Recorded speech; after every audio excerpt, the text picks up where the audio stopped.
audio is off. There we go. Should be good to go.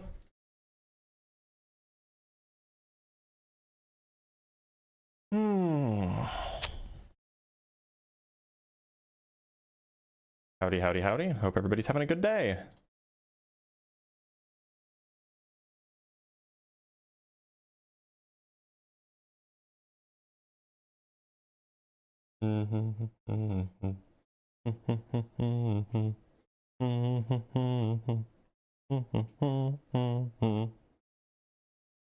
Why did you start late? That's for me to know and for you to not find out.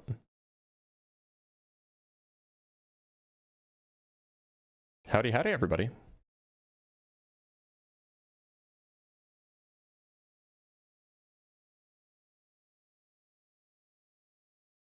Welcome, welcome. Do.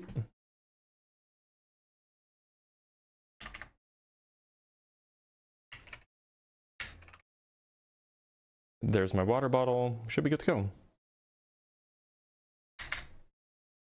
All right, so let's let people trickle in and we'll get some conversations going.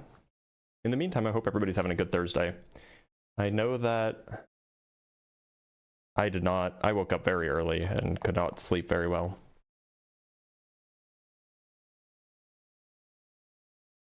Greetings from a biologist desperately trying to get into theoretical physics. Well, you have quite the road ahead of you.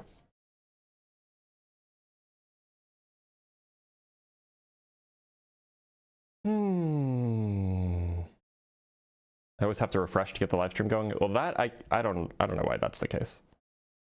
I don't know why that happens for you. It is the reality of the world we live in. That sometimes tech is just kind of annoying. And for that, I apologize. Why am I off center?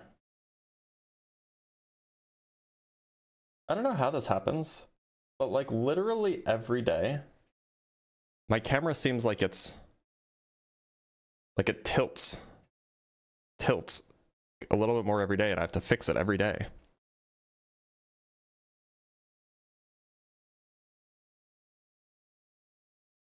And I don't know why. I don't think it's my cat. She doesn't come up on my desk very often. Got your mole biopsy results back and it's benign. Congrats, I'm glad to hear it.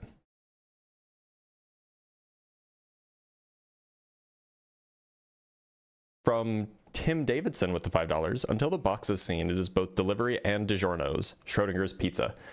Indeed, indeed it is. All right, let's bring up our first guest. Let me just double check something. Oh, I'm in the wrong. Okay, that's where I want to be. All right, let's bring up our first guest. Let's talk to Nick. I wonder if I've spoken with Nick before. Let's find out. Hello. Nick, how's it going? It's doing fantastic. How about yourself? I'm doing okay, Nick. Nick, have we spoken before? I don't think so. Okay, that works for me. So Nick, would you call yourself MAGA?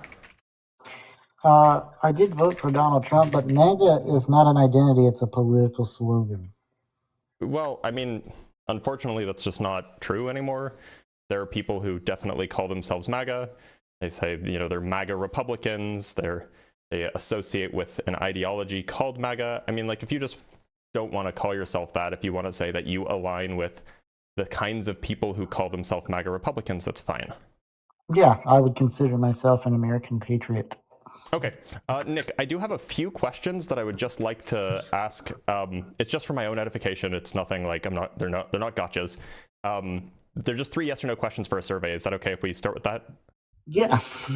So first, do you think climate change is happening? And if so, do you think humans are the main cause?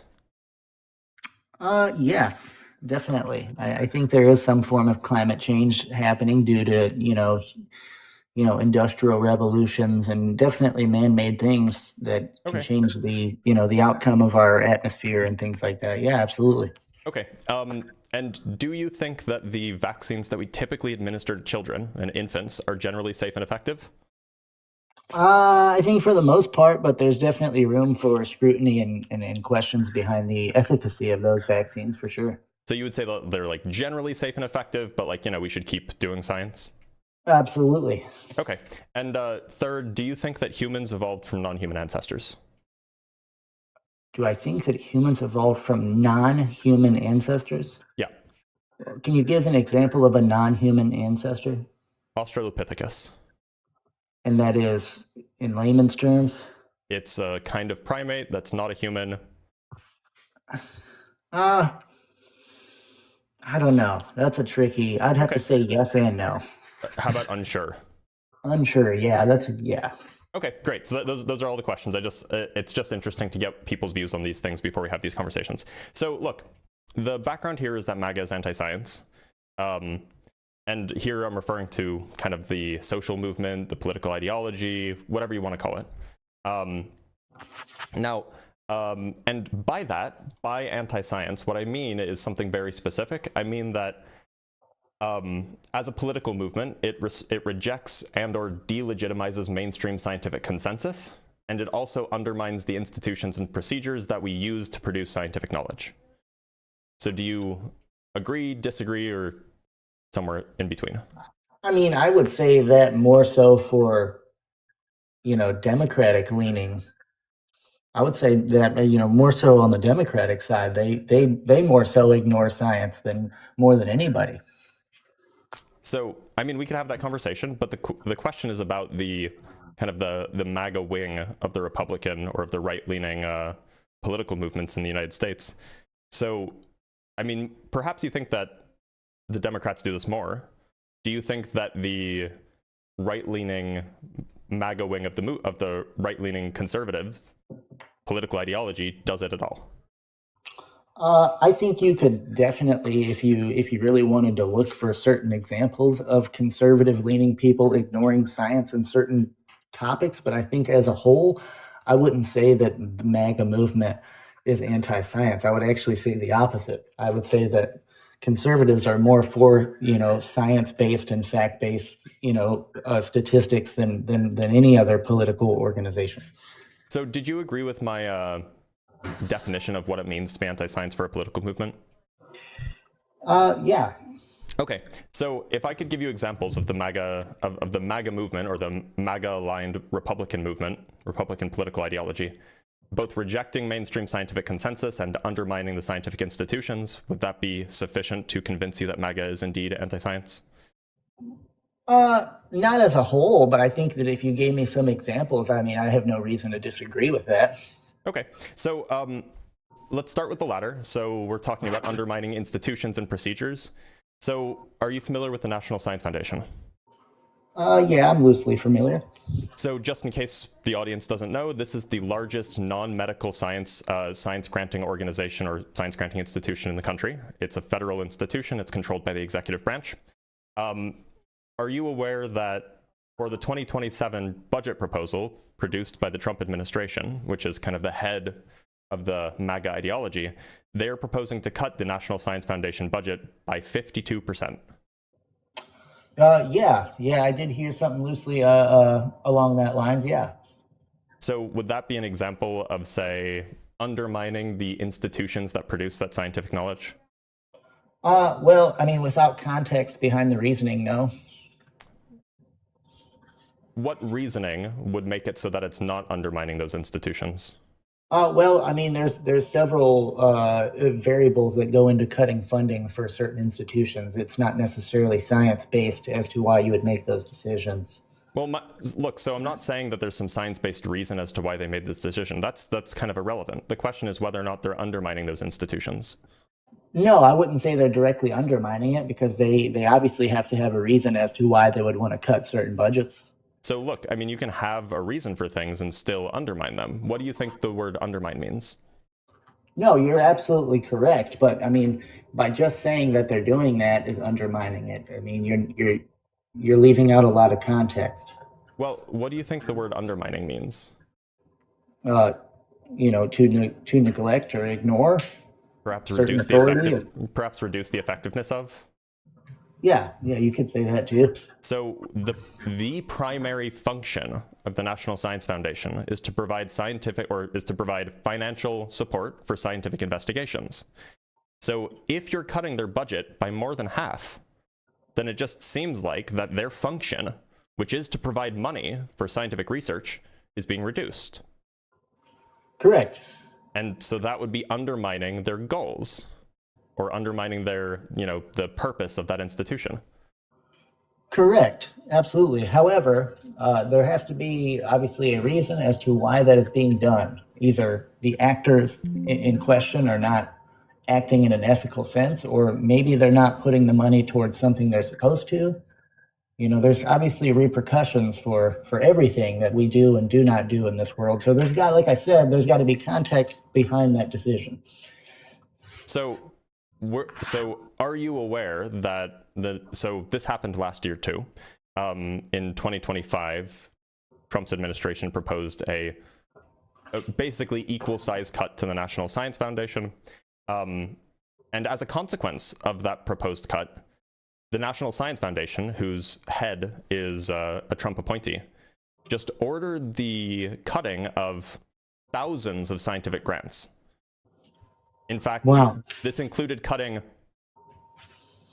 hundreds of grants to UCLA, many of which went to the mathematics department, which is a little bit strange. Why would they cut math funding?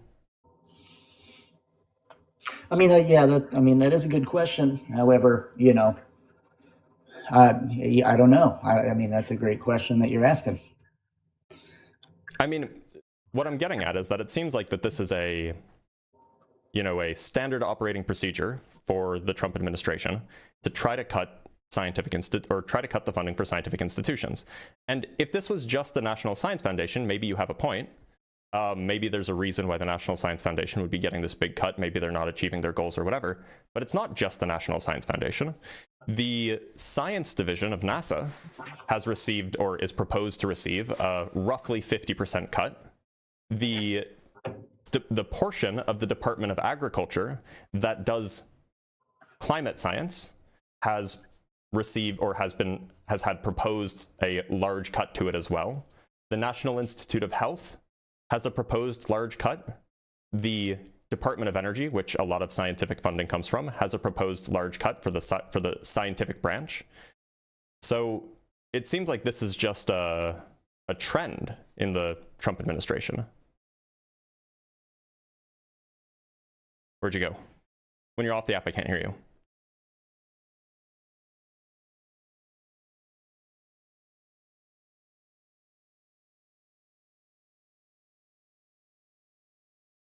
Oh, and he ran. Okay. Well, that didn't last long.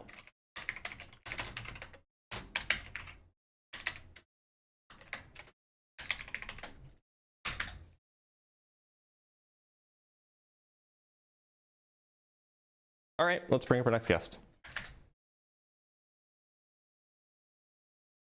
Let's talk to Lavina. Lavina, how's it going? Good yourself? I'm doing all right. Lavina, would you call yourself MAGA? I just wanted to say that I think you're a pretty smart guy, and yeah. So yes, you would consider yourself MAGA? No. Okay, well, thanks for being here, Lavina. I think you just wanted to come up and glaze, which, fine, I guess. But I would appreciate if only opposition joined, right? What happened to Nick? He disconnected. Maybe his phone died. Maybe he didn't want to have that conversation anymore.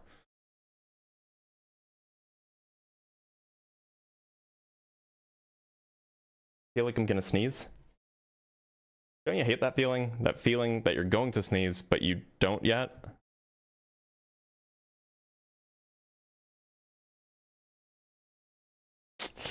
Nope, not. So you can join via Discord if you're watching on YouTube, or you can join via TikTok. Either one works.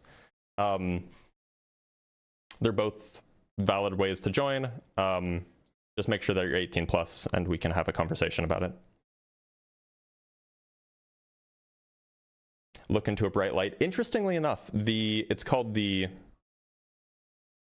photic sneeze reflex. It's what this effect of looking into a bright light causing you to sneeze is. That's only present in like a third of the population. and yeah, also called the autosomal dominant, or what is it? It's the it's also called ACHU. But anyway, it's only present in like a third of the population or something like this. I do have it, but not everybody does. From Christopher Sanford, with the 5 pounds, another example of undermining science might be to suppress funding all applications containing keywords like women or trans, for example. Yes, that is a great example.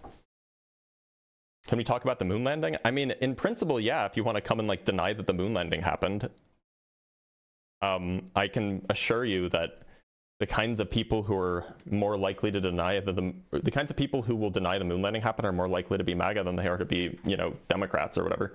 Let's talk to DNJ. DNJ, Yes, how's it bro. going? What's going on, bro? Yo, I've been waiting to talk to you about this ever since those guys, quote unquote, went back to the moon just now. Okay, before we start, are you MAGA? MAGA, I'm not gonna lie, I don't know what that is. Okay, well, but today we are doing politics, so we got to keep it political, which means that I gotta let you go. Let's talk to Holy Guacamole. Holy Guacamole, how's it going? Good, how are you? I'm doing all right. Holy Guacamole, are you MAGA? Yeah. Okay. Do you mind if I ask you just a few questions before we get started? They're simple yes or no, or perhaps unsure. Absolutely. Okay, I just got to write your name down. So you said that you would call yourself MAGA? Yeah, reformed MAGA, but I'm still there. I'm enough to talk to you about it. Okay. Definitely gonna have opposition. Do you think that climate change is happening? And if so, do you think that humans are the main cause? Yes and no. Okay. Do you think that vaccines that we typically administer to babies and small children, that these are typically safe? Say one more time. That last part. I just missed that last part. That they're generally safe. Safe. Yes. They said fake. Safe. SAFE. Yeah, I should say safe and effective, meaning that like Yeah. they do what they're meant to Safe do. and effective. Okay. Yes. And would you say that humans evolved from non-human ancestors? No. Okay. All right. Now we can talk about any of those topics if you want, but we don't have to. I just take this questionnaire because it's interesting for me. So look. No, it's your show. Carry it however you like to. So the background says MAGA is anti-science. What I mean by that is two things. One, that specifically, that as a political movement or an ideology, if you will, that the MAGA ideology tries to reject or delegitimize mainstream scientific consensuses, and that it undermines institutions that produce that scientific knowledge. So those are the criteria I would use to evaluate the, whether or not a political movement or a political ideology is anti-science. Is that fair? Fair enough. In your opinion, yeah, sure. Well, and let me ask you this: when you say MAGA, right? Yeah, go ahead. Let me ask you this: when you say MAGA, right? Are you saying me as like a person that is like part of the Republican Party and the movement? Or are you saying Trump? So generally, what I mean is whatever Trump is at the head of, whatever political ideology / movement Trump is at the head of, I mean that. There are never Trumper Republicans who probably wouldn't fall into that category. There are just like classical conservatives who only voted for Trump because they want low taxes and they don't really care about all of this like political ideology stuff. Yeah, I'm somewhere between that. They probably wouldn't fall into that category. But the kind of people who like the kind of stuff that Trump is doing, voted for him because of the Make America Great Again movement and all that, that's what I mean. I don't know if I fit the category then because I'm in between that. So I may not be but I do know them. I do know them very well. Okay, no. So I'm not going to kick you off. Sure. Look, do you think that that wing of the Republican Party, do you think that wing is anti-science given the definition I've offered, pro-science, or somewhere in between? Somewhere in between. Yeah, it depends on where they're on the spectrum of it. If they're too far into it, yes. So to be clear, I'm not talking about individuals. I'm talking about kind of the political ideology more generally. For example, and just to give you an example of what I mean, we would say that the liberal political ideology in the United States is generally pro-green energy, right? Right. There are definitely going to be liberals who are not pro-green energy, But like as a general statement, it would be true to say that the liberal movement in the United States is pro-green energy. So that's what I mean. I mean, like the MAGA movement is generally anti-science. It doesn't mean that every single MAGA person is. It doesn't mean that that there aren't Understood. Yeah. So that's what I'm getting at. I get what you're saying. I think, and I've heard some of the arguments about grant-based stuff and the National Science Organization, or right? Is that what it is? Yeah. And he's defunding the grants. And I heard Nick touching on the basis of how it depends. It's like depending on what it's for, and if it's seeing that it's wasted budget, right? I don't feel like the MAGA movement is like totally against science. I definitely don't see them being, like you have good flat earth debates, for example. I don't see them all rejecting this entirely. I see that maybe I wonder if there's a bias because you're a PhD and you need those grants, right? Well, yeah. And I mean, like amongst your peers. So you might think, and I'm not making any sort of normative claim that this is either good or bad, right? What I'm saying is that it is anti-science. I mean, you might think that in this case, as far as grant funding goes for scientific research, that it's good to be anti-science, that like it's more important that we spend that money elsewhere, and so being anti-science is the responsible and good thing to do. That's like, I'm not making the claim that it's good or bad, I'm just making a descriptive claim that they are anti-science. I don't think they are though. I think that it's just I think there is funding. Like he ramped up the program with the COVID vaccines, right? He was behind that, and I mean that's science, right? Yep. And we just had the Artemis 2, right? And he's in. Well, I'm not sure if the Artemis 2 mission is really science, but you bring up the COVID. Define science. There you go. Well, so I would say science is the study of the natural world, or perhaps the study of the human world, using the scientific method to try to better understand the way things work around us. Now, in cutting edge. Yeah, well, I mean, sure. The Artemis mission, I would say, is more exploration, and exploration and science can be related, but I wouldn't say that they're the same thing. Now, just as an aside, you did bring up the COVID, like Operation Warp Speed, and that's one of the things that I actually commend Trump for doing in his first term.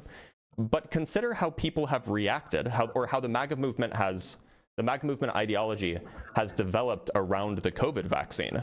Is it generally pro-COVID vaccine or anti-COVID vaccine? No, it's anti. It's anti. Right. It's even anti, though Trump did this, the MAGA movement, the MAGA political ideology is not in favor of that. It is. Yeah. When you brought up the ideology, it's almost I can't bring too much opposition. I can only speak independently, and I couldn't. Yeah. I mean, you would be a fool not to see that type of ideology with that. Yeah. I mean, and look, like you can. I get your question here. So you can hold the view that like it's actually good to like reduce our interest and reduce our funding in science because we have higher priorities. It's actually good because we don't want to trust those scientists because they're lying to us. You can hold that view. I don't have that view. I'm not saying you, I mean people in general. Yeah. I'm just saying that it's dishonest to say that the MAGA ideology is not anti-science. I mean, it is, and maybe you think that's a good thing. Again, not you, just people in just the movement in general. Can you give me any other, like, moving outside of the grants, right? Yeah, sure. Because I don't know enough about, I don't know much. You're going to know a lot more than any of these topics because you're obviously, you have a PhD in science, sure. Right? So what other things would you, like, top 3 things would you say that the MAGA movement is, like, really defines anti-science? Yeah, so we have the grants. There's kind of 3 pieces here, and one piece I didn't even mention. So there's the grants, which the National Institute for Health also had its grant or proposed to have its granting capabilities cut. The National Science Foundation, NASA, all of these 3-letter or federal organizations having their scientific research budgets cut.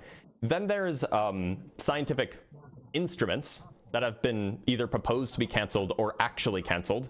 There's a satellite that exists, in orbit of Earth, and it monitors carbon dioxide. And Trump had this satellite decommissioned, meaning it would just eventually crash back into the Earth. Nobody's able to collect data using it anymore because it was inconvenient politically. So this would be shutting down scientific instruments because they're inconvenient politically. I think that's an example of MAGA being anti-science. And then a third criteria is that the citizens, the people who call themselves or who affiliate with the anti-science or the MAGA movement generally tend to reject the scientific consensus far more frequently than any other population group or than any other political population group. And so we could talk, for example, about we could talk, for example, about the efficaciousness of vaccines, for example. People who call themselves What MAGA, does that word mean? Sorry, efficaciousness. it just means how effective a thing is at achieving its goal. Okay. Sorry, it's just a word that sounds good. No worries. I got you. I could have just said effectiveness, right? Sure. So for example, people who affiliate with MAGA are more likely to think that vaccines that we give to kids cause autism, right? I run into them, yes. And so like that's strictly non-scientific. That has been debunked time and time again by the scientific community, the medical community in particular. It's also the case that people who identify as MAGA are less likely to even think that climate change is happening. Whether or not they think that it's caused by humans, they're less likely to think that it's happening at all.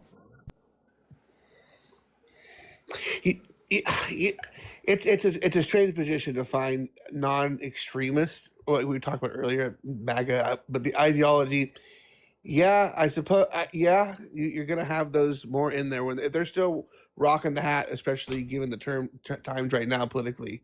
I would suppose.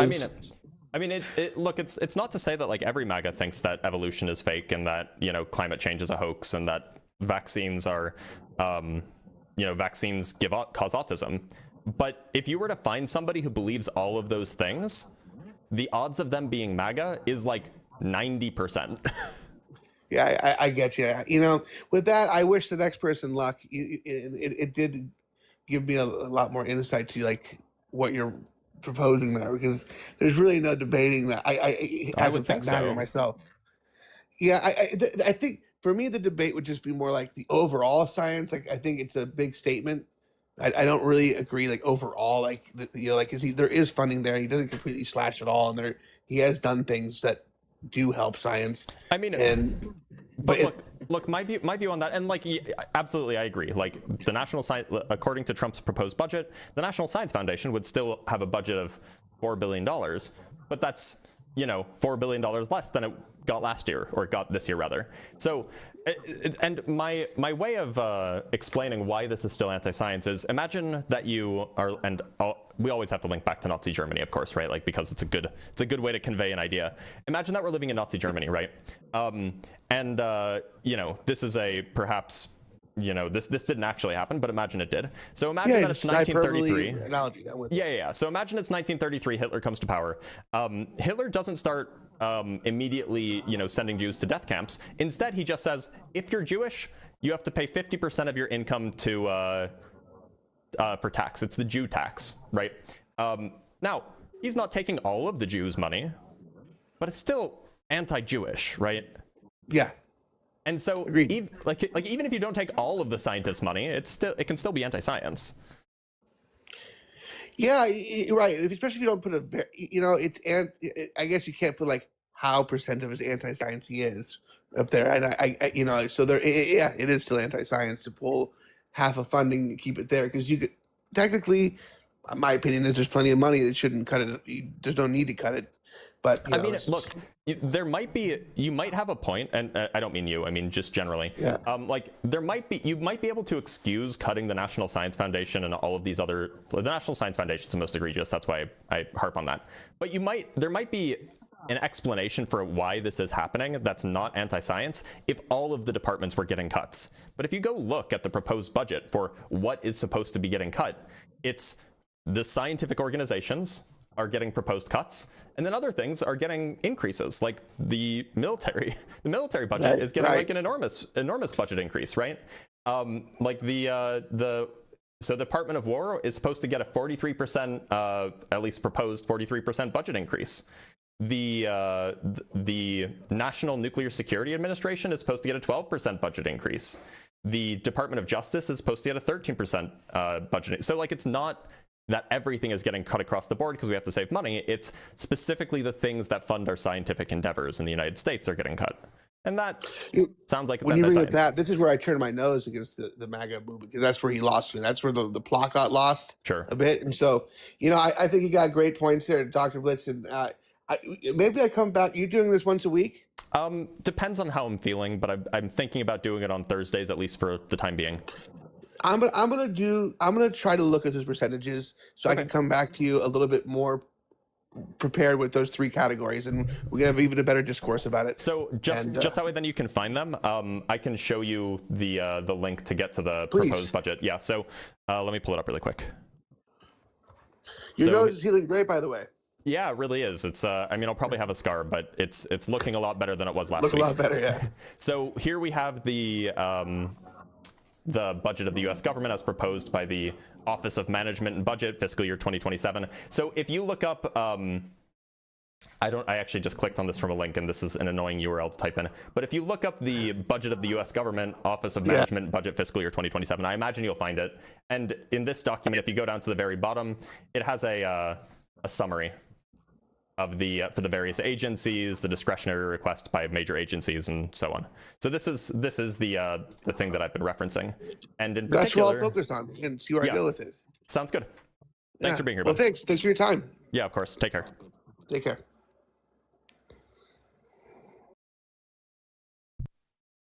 All right, let us move on to our next guest. He was pleasant and delightful.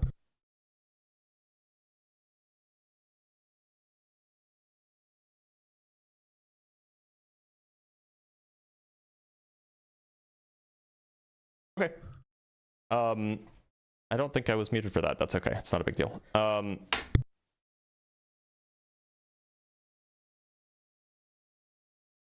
Sorry about that.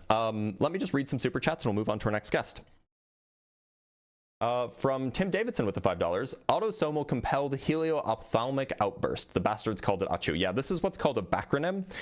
This is that reflex that some people have where when they look at a bright light, it causes them to sneeze. And I do have that. From Adam Hurst with the $10, Blitz is the man, screw maggots. I mean, there are some people that I would say like, yeah, screw you. But, you know, the guy that we just spoke to seems fine.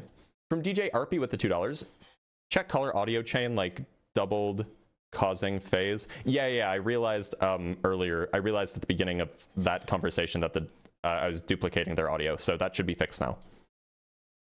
Sorry about that. From Chase Martin Physics with the $5. Don't forget Trump wanted to close one LIGO interferometer because we don't need 2 of them. Anyone that knows about LIGO knows the issue with this. I know. That's crazy. It's a crazy thing to do, to propose. From the Thinking Man with the 10 pounds, humans are like diamonds. That one nitrogen in artificial red diamonds actually reflects why imperfections in brains make stuff work. It's only when symmetry breaks interesting things happen. What is this trying to convey? I don't know what this is trying to convey, but thank you. From HCAS with the $50, which is very generous, and I believe in you a lot. I believe in you. I appreciate you. Sorry, I was reading something else. Agree with you on some topics and disagree on others. Either way, I love that you have intellectually honest conversations. Also, generally listening to you has helped with learning the art of debate. Well, I appreciate that. And look, it's fine if you disagree with me on some topics. You know, most people disagree with most people on most things, or on at least one thing, rather. So that's fine, and I do appreciate the support. All right, let's bring up our next guest. This person has a name that is surely going to get them brought up in a lot of these debate spaces, so let's bring them up. Their name is Libs Triggered by MAGA 69. It's only incomplete because you don't have 420XX on either end. Libs Triggered, how's it going? Doing all right. Have we spoken before, Libs? No. Okay. Libs, do you mind if I ask you just a few quick yes or no, or maybe like unsure questions just before we get started? I don't mind. All right. So the first question is, would you consider yourself MAGA? Yes. Okay. The second question is, if you think climate change is real, do you think that humans are the main cause? Yes. Okay. Second question, do you think that the vaccines that we typically administer to young children and babies are generally safe and effective? Yes. Okay. And do you think that humans evolved from non-human ancestors? I'm gonna say not sure on that one. Okay, that's fine. All right. So, and again, this is that's not going to have an impact on our conversation. I'm just curious. Now, the background says MAGA is anti-science. I mean something pretty specific by that. What I mean is that generally the political ideology, or perhaps the people affiliated with that political ideology, reject or delegitimize mainstream scientific consensus, and that the political ideology seeks to undermine the institutions that produce scientific knowledge. Is that a fair working definition? I mean, not fair for everyone. Like, I'm not anti-science. I might be skeptical on some stuff, but I'm not gonna be like, science is like completely, out there. Well, I was just asking if the definition that I gave you is like a fair definition of what it means to be for a political movement to be anti-science. I guess so. Okay. So if I could give you examples of, say, the head of the MAGA movement seeking to undermine institutions that produce science, or if I could give you examples of MAGA self-identified MAGA people or self-identified MAGA voters rejecting mainstream scientific consensus, would that at least lead you to believe that MAGA tends to be anti-science? I mean, I'm not going to speak for like the whole, MAGA community, but I mean, I'm pretty sure there are some people out there that's like anti-science. So I'm pretty sure you can give me some, like some examples, or that might, sway me. Well, so I'm not talking about individual people. I'm talking about the movement as a whole, right? Well, I don't know how to answer that question, to be honest. Okay, I mean, that's fair. So it just sounds like you did agree that the criteria I gave you for a political movement to be classified as anti-science was a good criteria. Sounded like you agreed with it. And it sounded like you said that if I gave you examples that fit that criteria, examples of the movement that fits that criteria, you're not sure if it would still be qualified as anti-science. Yeah, because I mean, not everyone is going to be anti-science. Like, I'm not talking about everyone. I'm talking about an ideology, a movement, not individuals. I guess so. I mean, like, and just to give you an example, I gave this to the last guy. It would be reasonable to say that the liberal political ideology in the United States is pro-green energy, right? I would have to say so, yeah. But that doesn't mean that every single liberal is pro-green energy. It just means that like the political movement as a whole is. So that's what I'm saying. I'm saying the MAGA movement as a whole is anti-science. I'm not saying that there aren't any people who self-identify as MAGA that are pro-science. I'm sure these people exist. I'm just talking about the ideology, the movement as a whole. Oh, okay. I think I know. I see what you're trying to say. Okay. Like the general tendency, right? Yeah. So if I could give you examples of like the head of the MAGA movement doing things that are, seeking to undermine the scientific institutions that produce scientific knowledge, and if I could give you data that indicates that the general population of people who self-identify as MAGA reject scientific consensus, it seems like that would meet the criteria then. You're right. I would have to assume so, yeah. So if I told you that, do you know what the National Science Foundation is? I hear about it every once in a while. I'm not really big into science, but you can explain it to me if you want. Yes. Yeah. So, across the United States, scientific research is, depending on what you're doing, it can be fairly expensive. You have to buy equipment, you have to pay researchers, you have to, spend money on computers and all sorts of things. So the National Science Foundation is one of the biggest sources of funding for scientific research in the United States. Basically, every year you have tens of thousands, perhaps hundreds of thousands of scientists writing grants. These are like, writing reports, writing, well, you know what a grant is, writing grants to the National Science Foundation saying, I deserve money to study this thing, and these are the goals, and this is what it's going to cost, and this is where all that money is going to go, and this is how it'll benefit society, and so on and so forth. And every year, the National Science Foundation looks through those grant applications and then says, okay, this one's going to get funding, that one's not going to get funding, this one's going to get funding, that one's not going to get funding. Fine. And then they give money to the researchers to go do science. Now, so that is the primary job of the National Science Foundation, is to give out money to scientists to do science. Now, the Trump administration has proposed a budget for next year that would cut the amount of money that the National Science Foundation gets by 52%, which means that the National Science Foundation would have 52% less money available to give to scientists to do research. So it seems like that would be exactly an example of undermining the scientific institutions that produce scientific knowledge, because with less money means less research can be done, which means we generate less scientific knowledge. Oh, okay, there we go. So would that just mean like, because I'm trying to, is he outright saying that he's wants to do it because he doesn't like how things are going, or is it because he wants to allocate it towards something that he might think is, you know, needs to go somewhere else? It's actually not even, it's actually not relevant at all why it's happening. Right. So the fact is that's what was proposed. So I'm not worried about what the motivation is. I'm not worried about what explanations they give for why we should cut science. I'm looking at the actions and the beliefs, right? What do people believe and what do people do?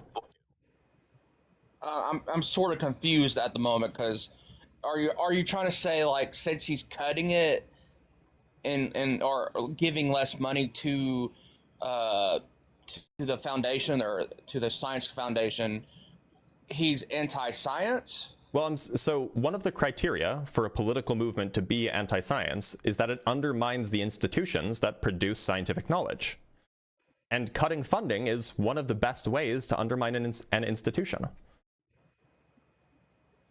Okay, I'm just, like, I'm trying to get where I'm trying to see where you're coming from, because I don't know if I'm like I don't know if I'm like misunderstanding or if or what is going on, but it just sounds like he has better places for that money to go other than science. I mean, it doesn't mean he's anti-science or the group is anti-science. It just, I feel like he's putting it where he thinks it's necessary for it to go, right? Well, look, so I think that two things can be true at once. I think that on the one hand, it can be true that Donald Trump thinks, or Donald Trump's administration anyway, thinks that some of that money, it would be better spent somewhere else. And that doesn't make it any less anti-science to do that, right? And let me just give you an example of like a less politically charged example.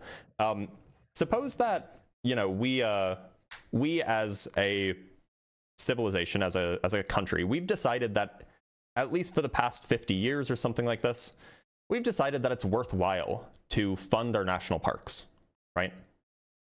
Like, we think that it's important that we have nature. We, like, you know, as Americans, we appreciate nature, right? That's just a thing that we care about. Now, part of that, some of that funding goes towards funding park rangers. Some of that funding goes towards funding fire departments to put out forest fires. Some of that funding goes towards maintenance and, you know, all of these things. Now, it could be so I don't know how much money goes towards maintaining our national parks, but let's say it's $1 billion a year, just to make the number easy and round. If Donald Trump then says, let's take half of that, $500 million of that $1 billion every year, and let's just put it in the military instead. Now, you could say, oh, well, maybe we need that money for the military. But I think that you would be just as reasonable to say that it's still true that he's anti-national park. And see, I don't know. See, that's what's getting me is I don't think he's anti-national park or anti-science if he's allocating it for something that he thinks it's better to go. It's like saying that if he gives them more money, right? If he gives them more money, that he's pro national park or pro. That's exactly what it would mean. That's exactly what it would mean. If Donald Trump doubled the national park funding, then I would say, yeah, he's in favor of national parks. Well, I would just think that's where where it needs to go. Well, look, right? So why do you? The way that we figure out what gets our priority is the things that we care about. So if he cared about national parks, then national parks would take a higher priority in his hierarchy of things that he cares about. And so If he is pro-national park, of course he's going to think it's more important. And if he's anti-national park, of course he's going to think it's less important. The same is true for science. And I don't know, because it seems to me that it just, like I said before, it just seems like that's where he wants that money to go to, right? I don't really think he's anti-science or anti. Well, look, this isn't the only criteria. The first one of the criteria was that it undermines the institutions that generate scientific knowledge. That's only one of the criteria. If that was the only thing that happened, then maybe you would have a point that, oh well, he's not really anti-science. Science is just a casualty. It's just collateral damage. But it goes deeper than that, right? So we can look in other places. For example, there is a telescope that was pointed at the Earth. This is an orbiting telescope from the International Space Station, I believe. No, I'm sorry, it was separate from the International Space Station. It was an orbiting satellite. And its job was to monitor carbon dioxide levels in the atmosphere. Now, last year, Trump discontinued this satellite. He shut it down. So now it's going to, eventually it's going to crash back into the Earth. Nobody can use the data that it could have collected. It's just gone. Now, the reason for this, and in fact, we explicitly know the reason for this. Let me just pull it up really quick. Where is it? I was gonna say real fast. I think go ahead. That's important. So there is I would think that is very important, because it's monitoring sensitive, especially when it's monitoring sensitive stuff, and so instead of just letting it crash, I would think that we would try to get that whatever data it has on it before it would crash. I mean, even if let's say, for example, like for me, we need that to monitor. Let me tell you why it was proposed to be shut down. So this is according to NASA. The head of NASA is appointed by Donald Trump, is appointed by the executive branch. It was being shut down, quote, to align with the president's agenda and budget priorities. So this is politically motivated, right? I would say that why would shutting down the orbiting carbon observatories align with the president's agenda? I would be against that, because if it's aligned with political ideology, instead of just letting it do its job like it's supposed to, and we're just shutting it down for some excuse my language, bullshit reasons, like a political idea, or if it goes against somebody's their way of thinking, I would think that's BS. Well, if you think that's BS, let me tell you about something else. So again, this was last year in their budget proposal. Actually, this wasn't even in their budget proposal. This was a separate thing. So there was, it's still happening. A laboratory, a national laboratory called the National Center for Atmospheric Research. This is in Boulder, Colorado. Donald Trump's administration last year started the process of shutting down that national laboratory. Now, that national laboratory is basically the center for research or the Center for Earth Systems Scientific Research. And the reason it's being shut down, the proposed reason for it being shut down by, this is a quote from Ross Vaught, who was at least the director of the White House Office of Management and Budget, is that, quote, it is the largest sources of climate alarmism in the country. So this is not because, oh, we need to use that money better elsewhere. It's because we disagree with the science that it's putting out. I would also think that's BS, because, I mean, I do believe there's climate change, and it's clear. I used to be like anti-climate. I thought it was kind of like BS, because you'll hear all this stories like, oh, the world's going to end at this exact day, right? And then when that exact date comes, you're like, oh, it didn't end like they said they would. And I've been through so many of those end of the world scenarios, to the point where I just thought it was BS, until I started seeing changes in the area that I live. Because normally we'll have like 4 seasons, and I would know each one because you will feel it. But now it only feels like you only have 2 instead of 4, and I'm like, okay, this is starting to feel like there's some type of reason why they're saying this. Maybe that when they said the world was going to end, and maybe that had my, where I just thought, oh, maybe that's just a crazy lunatic talking. But now when I start actually noticing stuff happening in my own area, it made me actually start rethinking some of that,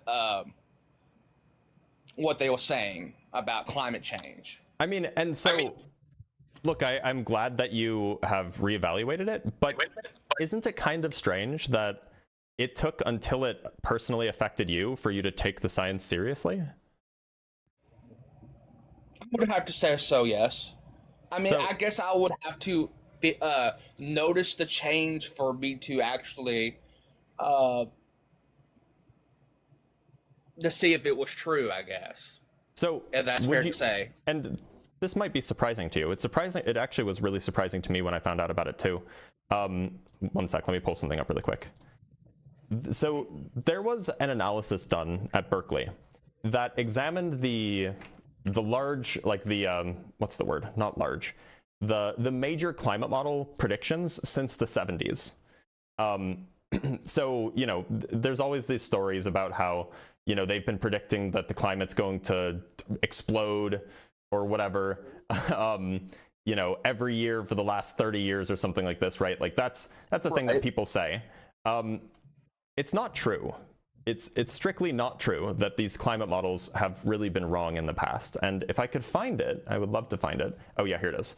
If I could find it, I'll just tell you about it. So this was an analysis that was conducted in 2019 by UC, it wasn't conducted by Berkeley, it was reported by Berkeley, and then the paper was published in Geophysics Research Letters, which is a scientific journal. Right. Anyway, so what they did is they examined 17 major climate models that were published between the early 1970s and the late 2000s.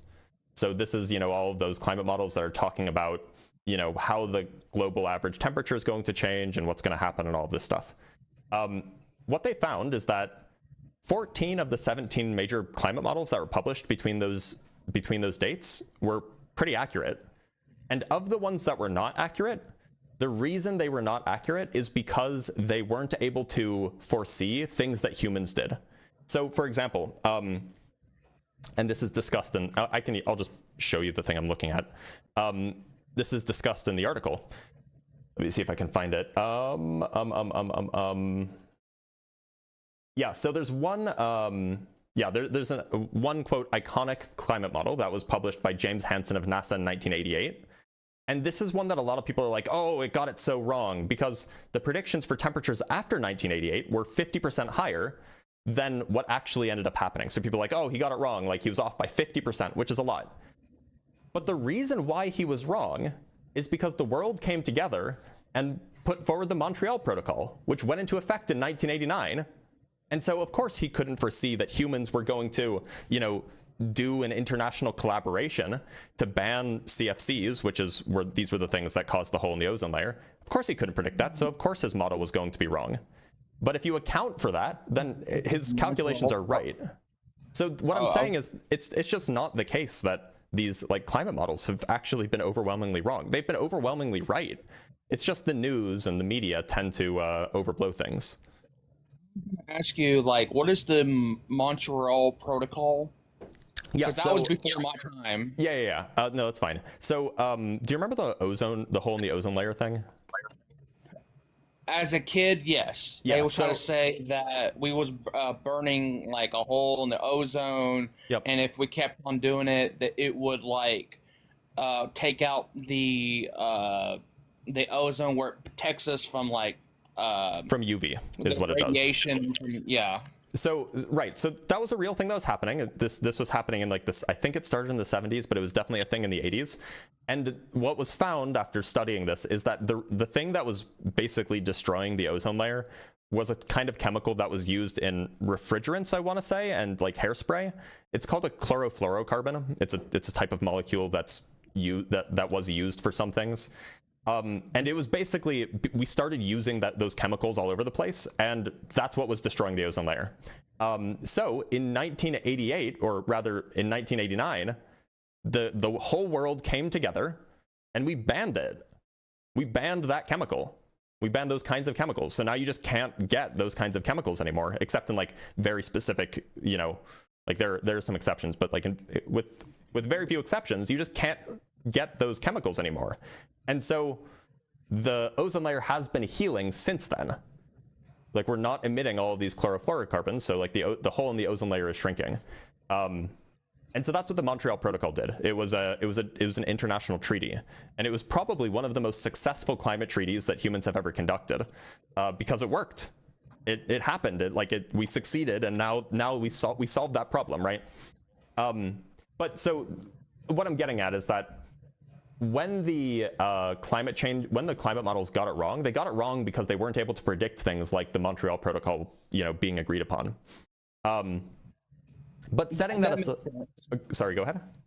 I was going to say that makes sense because you can't predict right. You can't predict geopolitics. Yeah, because you cannot predict like what somebody's going to put into place like 5 years down the road or 10 years down the road, right? Because that will just mess up projections of what may occur down the road. Right. I mean, you just have to work with what you have, and so. So anyway, the only reason I bring this up is because this idea, and it's a totally reasonable idea, because if you pay attention to the media, this is what they say, especially the right-wing media. The idea that like the climate models were all wrong all the time, it's not really true. And so it shouldn't just require your own personal experience in order to think that it's a thing that's really happening. Now, I'm glad that you are on board with climate change now. I'm just saying that it is kind of weird that I imagine the media landscape that you exist in led you to the conclusion that the science isn't to be trusted, and you only started believing the science when it started affecting you personally. Well, I don't believe everything that the news puts out there, right? Well, I'm not saying you do. Like, I make my own personal decisions and my own opinions. Like, for example, like, I'm not gonna believe what other people are like. What's a good example? Like,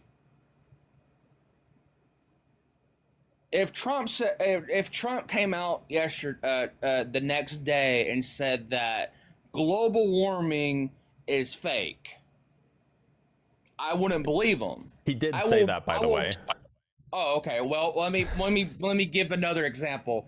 I think he said it in 2015, I think, or maybe 2016. My bad. Yeah, Let's just say, if Trump came out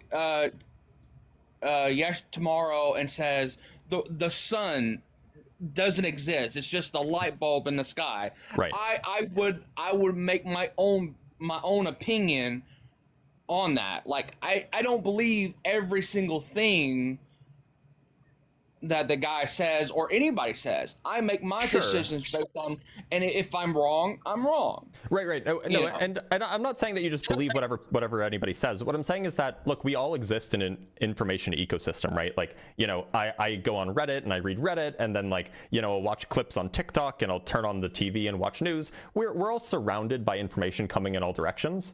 And so depending on what kind of information ecosystem that you exist in, the information that you get can still seep into your brain, even if you're not just believing them right off the bat. If you hear the same thing from, I don't know, from Facebook, and you hear the same thing from Fox, and you hear the same thing from the president, and you hear the same thing from your local congressman, then it becomes a lot easier to think, oh, like, maybe that's true, right? And right, it kind of works its way into the I see where you're coming from too, because like, the more you tell it, the more likely you're going to believe it. And so I've noticed that a lot, and when I make my own opinions on these types of stuff, like, I try to push all that what a lot of people are trying to say about it, right? Like I'm going to what's the best way I could say this? Like I try to do as much research on that topic from different different sources. Like I'll go on to the left where they might be talking about it, and I'll go on the right, and I'll try to find people in the middle, and I'll try to I'll try to find different sources on the topic so I can at least get a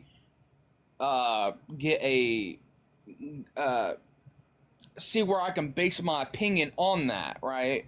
I don't base it on just one source. Right, but so what I'm getting at though, and I hope you agree with me, that like you and I, neither of us are climate scientists, right? Like this is a complicated kind of science. There's a lot of variables involved. I dabble in like cybersecurity, so I do physics. Like I'm not a climate scientist, right? And so I'm not particularly well equipped to like examine all of the data myself and come to the conclusions about what's true and what's false regarding climate science.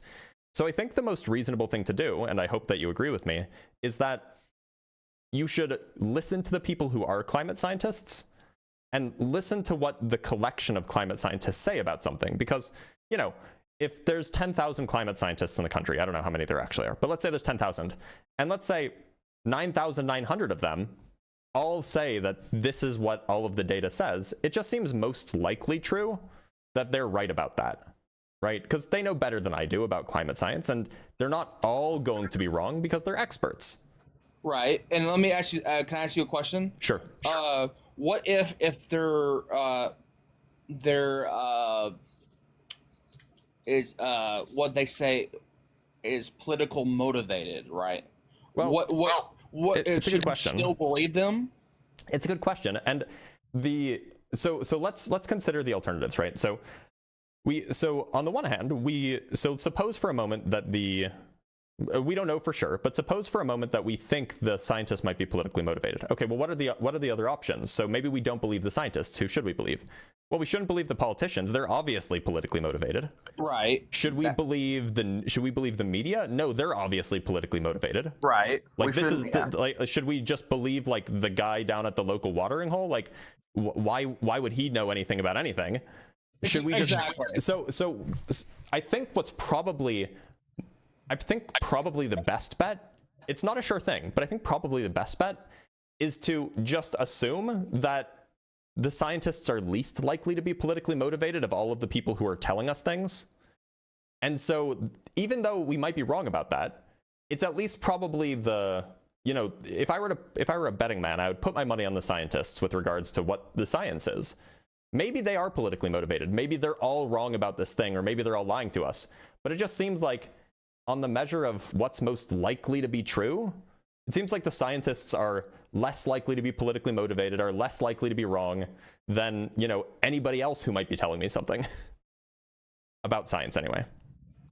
I guess I can see where you're coming from there, like, because they're the ones that studying this and researching this and doing all the necessary stuff.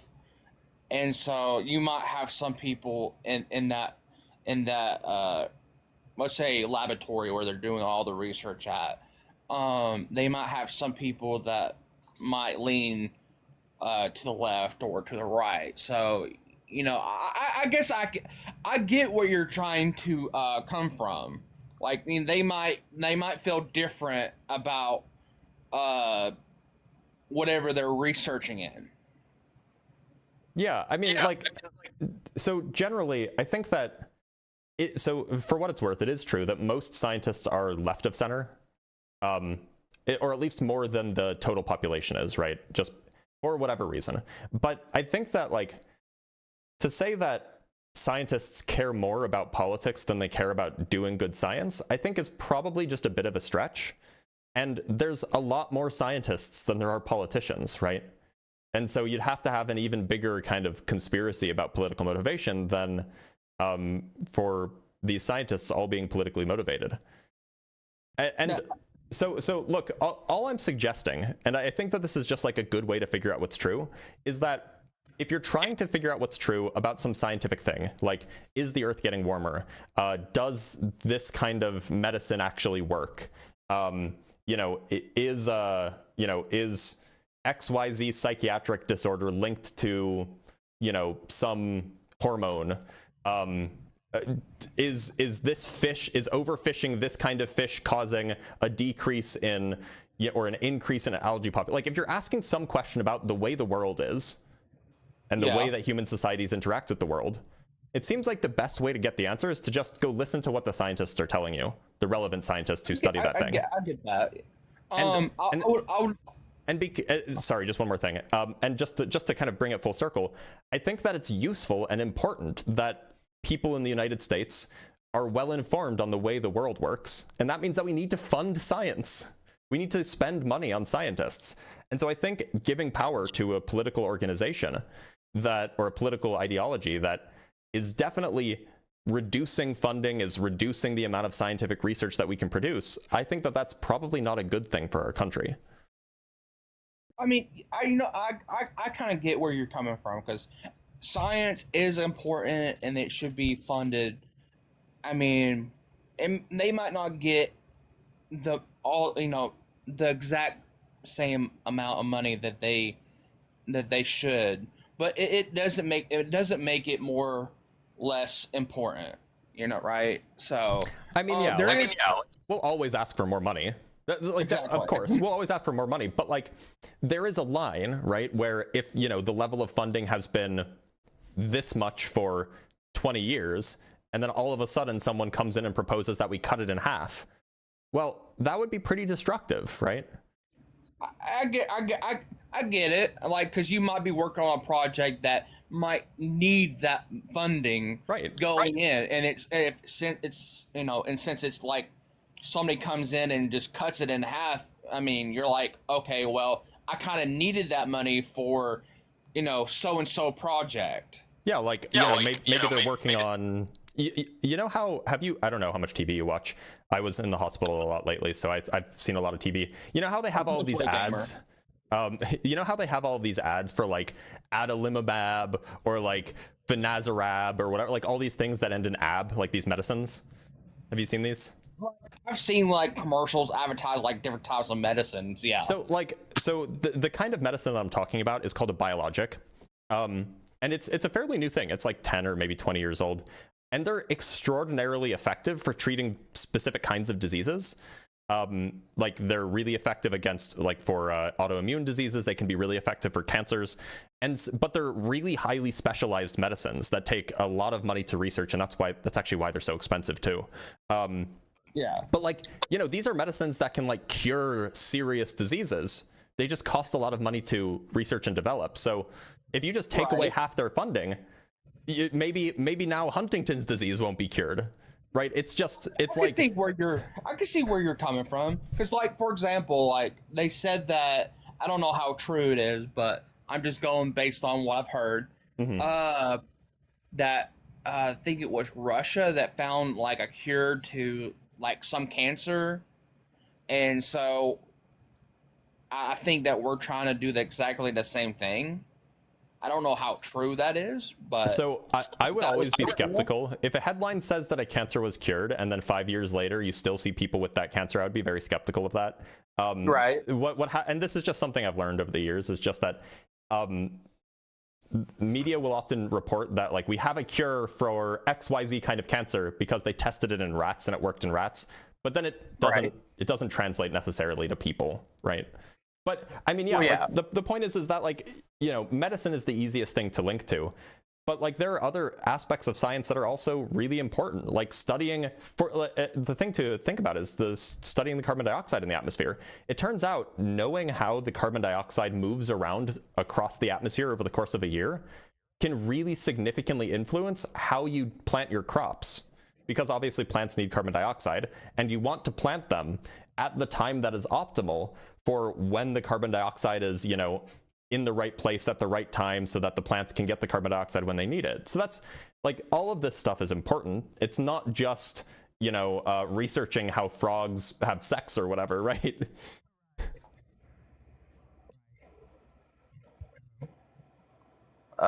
There we go.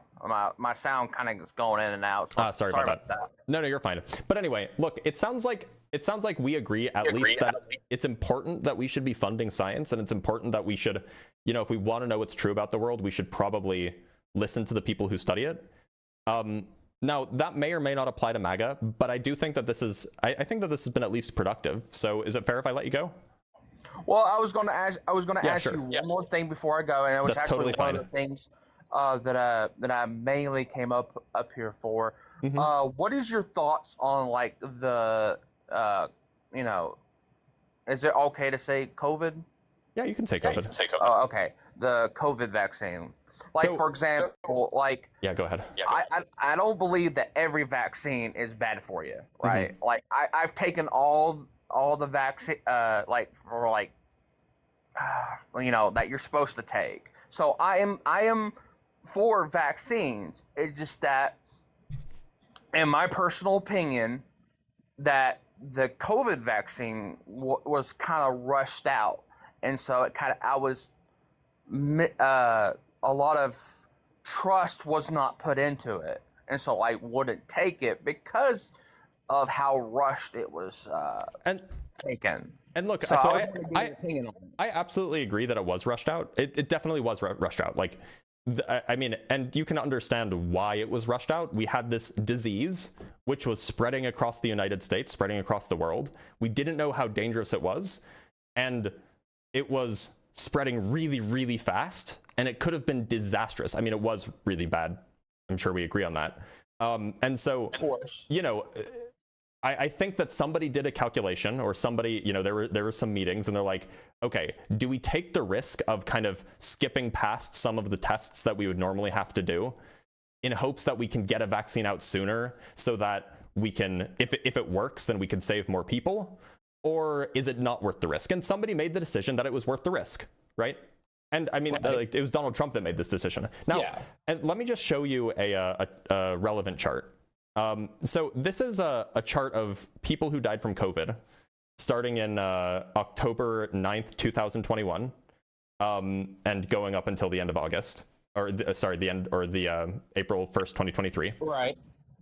So this is shortly after the COVID vaccine was created. The COVID vaccine was created at the end of 2020, right? So this is starting about a year later. And what you can see in red are the deaths of people, this is in the United States, of people who are unvaccinated. And in green, you have the deaths of people who are vaccinated. So whether or not it was rushed, it clearly reduced the rate of death amongst people, right? Like, there's just far few people who died who were vaccinated than who were unvaccinated. Right. And so, well, like, maybe it was rushed, but it worked. Right. I mean, because for me, I was extra careful around that time. Like, I kind of got out of the city because I live in the city. And so I knew that in cities, that you're going to have people that's going to be like, widespread. Of course, we got higher density means higher transmission. Yeah. Right. And so we had like hospitals really nearby, and I knew that this was going to be like a really infectious area. And so I kind of stayed with a friend that was kind of like in like the boonies, that really felt in the. So I took extra steps, even though I didn't take the shot, but I also took extra steps for me not being around sick people until it got resolved. Sure. I will of course wear masks and stuff like that, of course, but I took like extra steps so I wouldn't get infected, and so I wouldn't try to spread it to other people and whatnot. So it's kind of like, even though I probably fall like in like the category where, because they were trying to say that people that are overweight tend to pass away if they catch the COVID and whatnot. Which I've been around. There's just higher risk factors, right? Right, and I've been around like other like swine flu and what what's it called, the West Nile virus, when that happened. You know, there was other viruses that I had encountered, but never took that never really took a vaccine or did anything because I was away from all that. Sure. So Like, I mean, we're extra cautious. I appreciate your caution, and I think that, like, I'm glad that you were on board with understanding that this is something to take seriously. There were a lot of people who there were a lot of people who just thought that it wasn't something to take seriously, that it wasn't real, it was a hoax, you know, it was no worse than the flu, whatever. And so Right. I mean, it's just not true that it was like, it's not true that it wasn't dangerous, right? It obviously was dangerous. There are like a million Right. extra dead Americans that are attributable to COVID, right? So that's nothing to sneeze at. I mean, look, I think that it's probably fair to say that if there wasn't a pandemic, the vaccine probably wouldn't have come out as quickly as it did. They definitely used emergency powers to try to kind of skip over some of the steps that are usually implemented for these kinds of things. Not to say that mRNA vaccines are like brand new, they had been studied for decades, but this particular vaccine, typically they have to, you know, for vaccines in general, they have to go through a long series of steps, and they definitely skipped the line on a few of those. And, you know, that's true. The question is whether or not that was a good idea. I think it was. I think that there was definitely a serious risk for, you know, an even worse tragedy than we experienced in the first few years of the 2020s. And I think the bet paid off. Like, didn't they have like protocols that they was planning just in case something like this would happen? Like, didn't they have like different? Yeah, there was planning on like just it in was a case coronavirus. Yeah, and I think Donald Trump canceled it right before it happened, right before COVID happened. Of course. I think these were put in place by Obama. So do you remember SARS? Yes. So SARS happened in the early 2000s, I think, maybe late 90s. Because I was born in 1992, so I remember most of these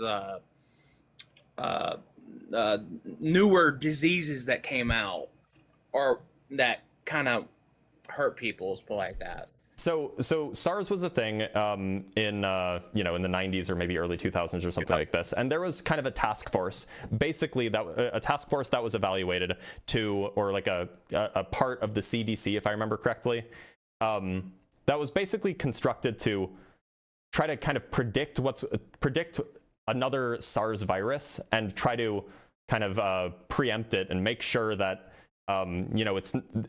it's not serious if it does happen again, that like we can handle it, that we have the tools to handle it.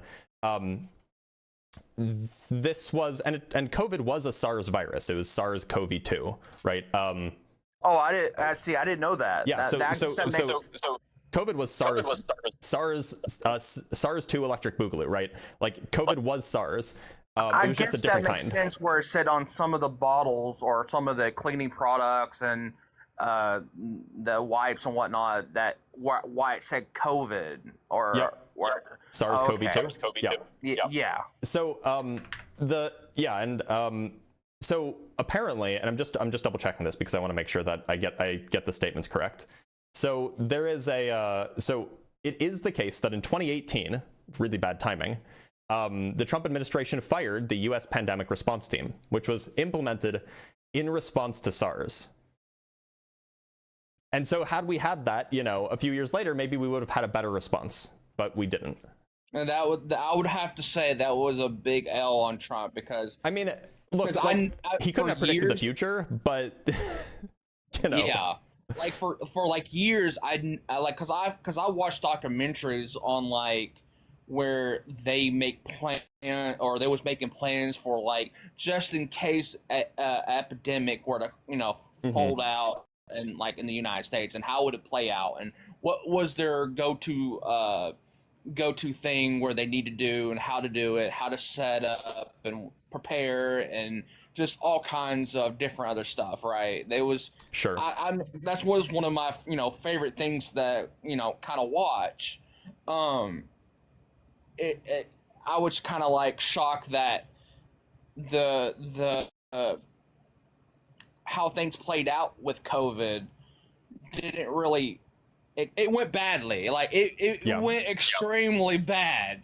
Yep. Like a lot more people for the plans that they had made or was going to make.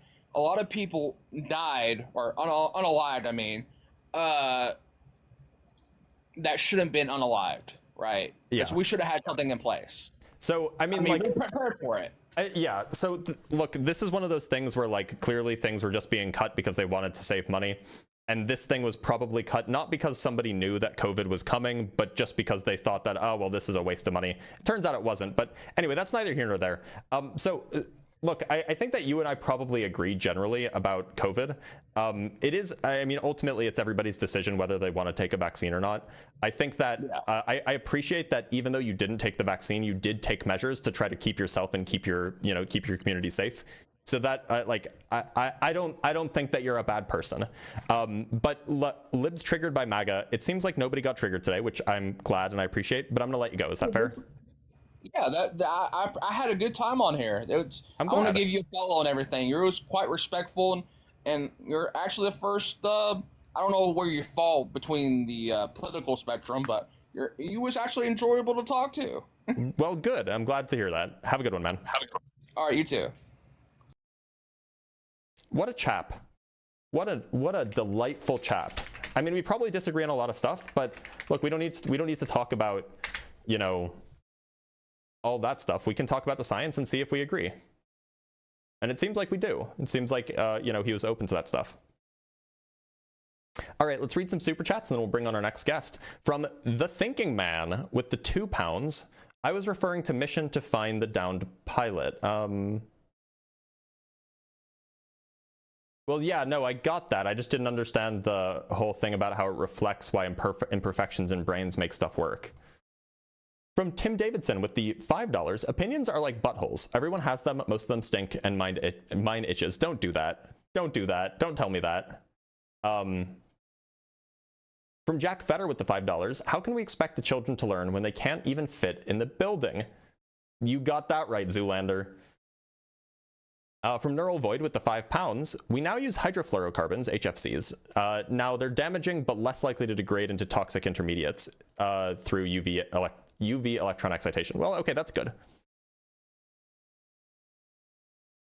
From Chris RPG with the $2, big physics are in your back pocket, Blitz. Indeed they are.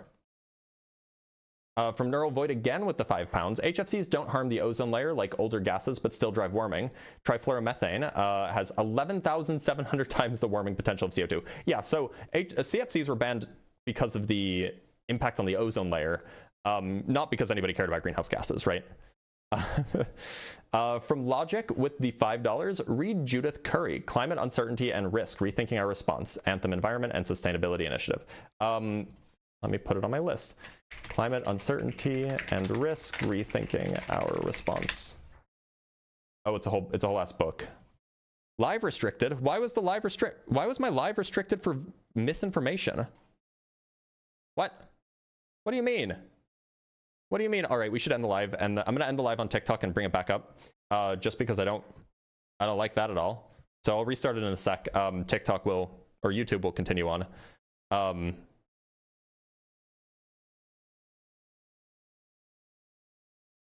We'll be back.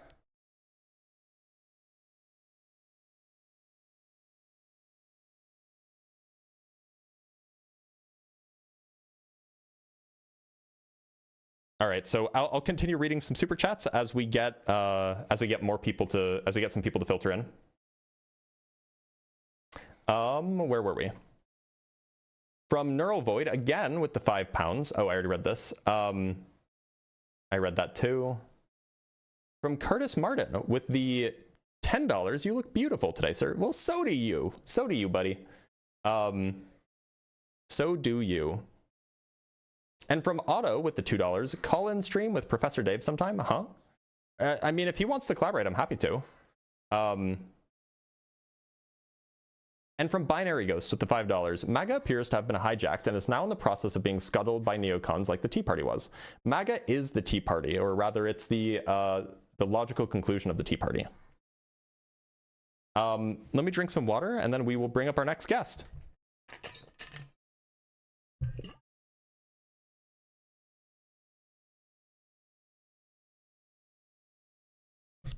All right, let's bring up this person. Let's call them Zhu, maybe? Zhu? Yo. Zhu, how's it going? What should I call you? X. Okay, I'll call you X. All right, X. Are you MAGA? Yeah. Okay. I do have a few questions that I'd like to ask you just really quick, just to get these things out of the way. Is that fair? Yes or no, or unsure, or totally valid answers? Sure. So do you think that do you think that climate change exists? And if yes, do you think that humans are the main cause? I don't think climate change exists. Okay. Do you think that the vaccines that we typically administer to young children and infants are generally safe and Yes. effective? Okay. Oh, no. And do you think that humans evolved from non-human ancestors?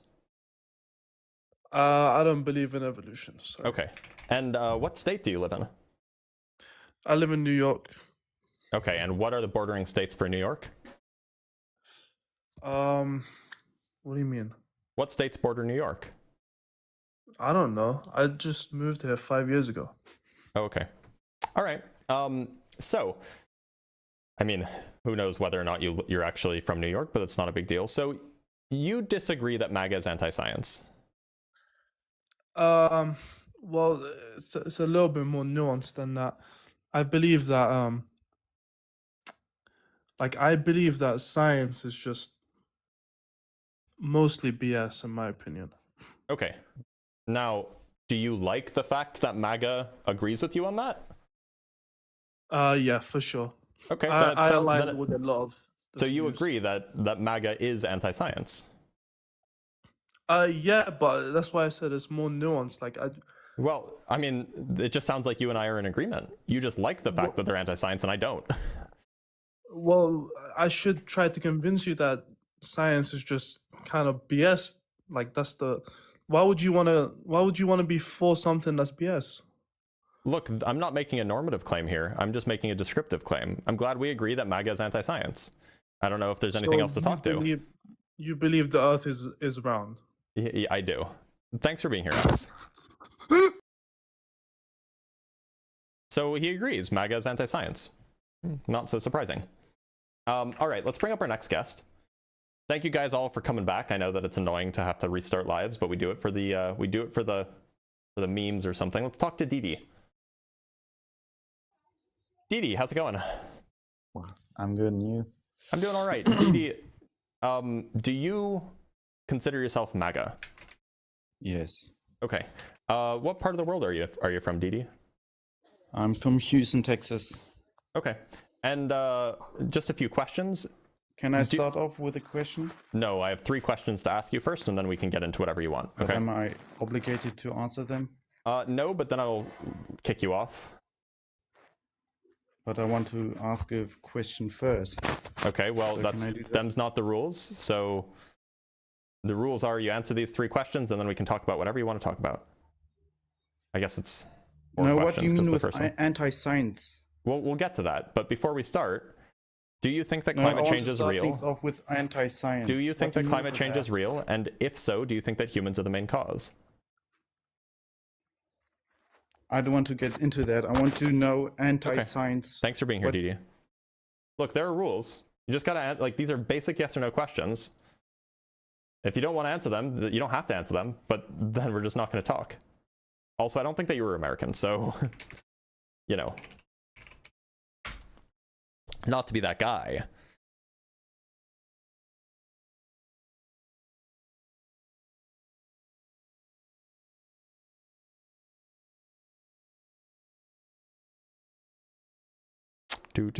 Let's see if TikTok user comes up. Yeah, he's from Texas, South Africa, right?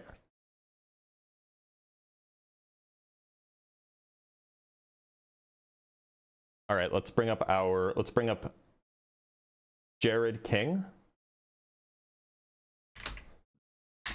Yep. Jared, how's it going? Good. How are you doing? I'm doing all right. Just a few questions that I'd like to ask if we could before we get started. Is that fair? Yeah. So first, would you consider yourself MAGA? No. Okay. Do you consider yourself conservative, independent? Middle of the road. Independent, yeah. Okay. Independent, right? I know how to spell. Do you think that humans are the main cause of climate change, if you think climate change exists at all? I will say yes, but I am a scientist that works on climate, so I will say with some caveats, but yes. Okay. Do you think that the vaccines that we typically administer to children are generally safe and effective? Generally, yeah. Okay. And do you think that humans evolved from non-human ancestors? From non-human ancestors? Mm-hmm. I believe in evolution, if that's what you're saying, yeah. Yeah, Like specifically human evolution is what I'm asking about. Yeah. Okay, great. Okay, so you said you're an independent. It sounds like you want to come up and talk about MAGA being anti-science, though. So do you think that MAGA is not anti-science? Do you think that they're pro-science, neutral? I think there's a lot of caveats to that, right? Like, so if we're scrolling on TikTok here, we see the extremes of like the stupidity on each side, like being like, how could somebody think something like that? Rather that's right or left, right? And then we think one side's stupid, the other side's stupid. I think a lot of policies that the Republican Party brings up are kind of anti-science in a way that they don't fund the science they don't care about, like specifically environmental or climate, which is directly what I deal with. Medical science. Yeah, sure. Psychological science. I don't have enough to speak on medical science, so maybe I don't know. Biological science. There's a lot. I could give you lists. Like for example, I'll use like very just to me evidence, right? So like my parents, super MAGA, I would say. I don't agree with them on most things, but of course, they're my parents. I love the hell out of them. Sure. But I would never call them anti-science. Like their son's I'm a senior level scientist. They love hearing about all the stuff I do. They're not like balk at climate when I talk about it. They're actually quite interested in it, and I don't find anybody that ever really does. Like I have tons of friends that are also I think they would consider themselves MAGA, that hear me talk about the science that I do, and they're very interested in it. They don't sit there and espouse anti-climate or anti-science stuff. I think a lot of that gets really heavily just interpreted wrong, because what we see from the public is generally on our phones, which these things are meant to make us kind of it's like clickbaity stuff. It's supposed to jump out at you, otherwise you're not going to watch it. If it's some guy being like, oh yeah, I support Donald Trump, yeah, I think climate change is something we should listen to, like who's going to listen to that? Nobody cares. Like move on. Well, so I think it's a little bit of hype on the internet, really, more than anything. So what is the case is, and I can just show you this, there's data on this, of course there is. I love data. Let's see it. All right, let's see it. So this is a study that was, I can go show you the authors if you want. The authors and where it was published. It was published in Nature Communications, which, I'm sure that that's a good journal. It's a good place to publish. So it's just one of the things, it's studying a lot of things, but one of the things that it's studying is conservative versus liberal ideology, and then, belief on climate change. And so there's an important chart that, if I can find it, it is, well, that's a pretty good summary, but I was looking for this one here. So if you look at this chart on the left, you have self-identified political ideology. Scaled, of course, it's not just either liberal or conservative. They use the sliding scale, which is how you can get the data in the middle.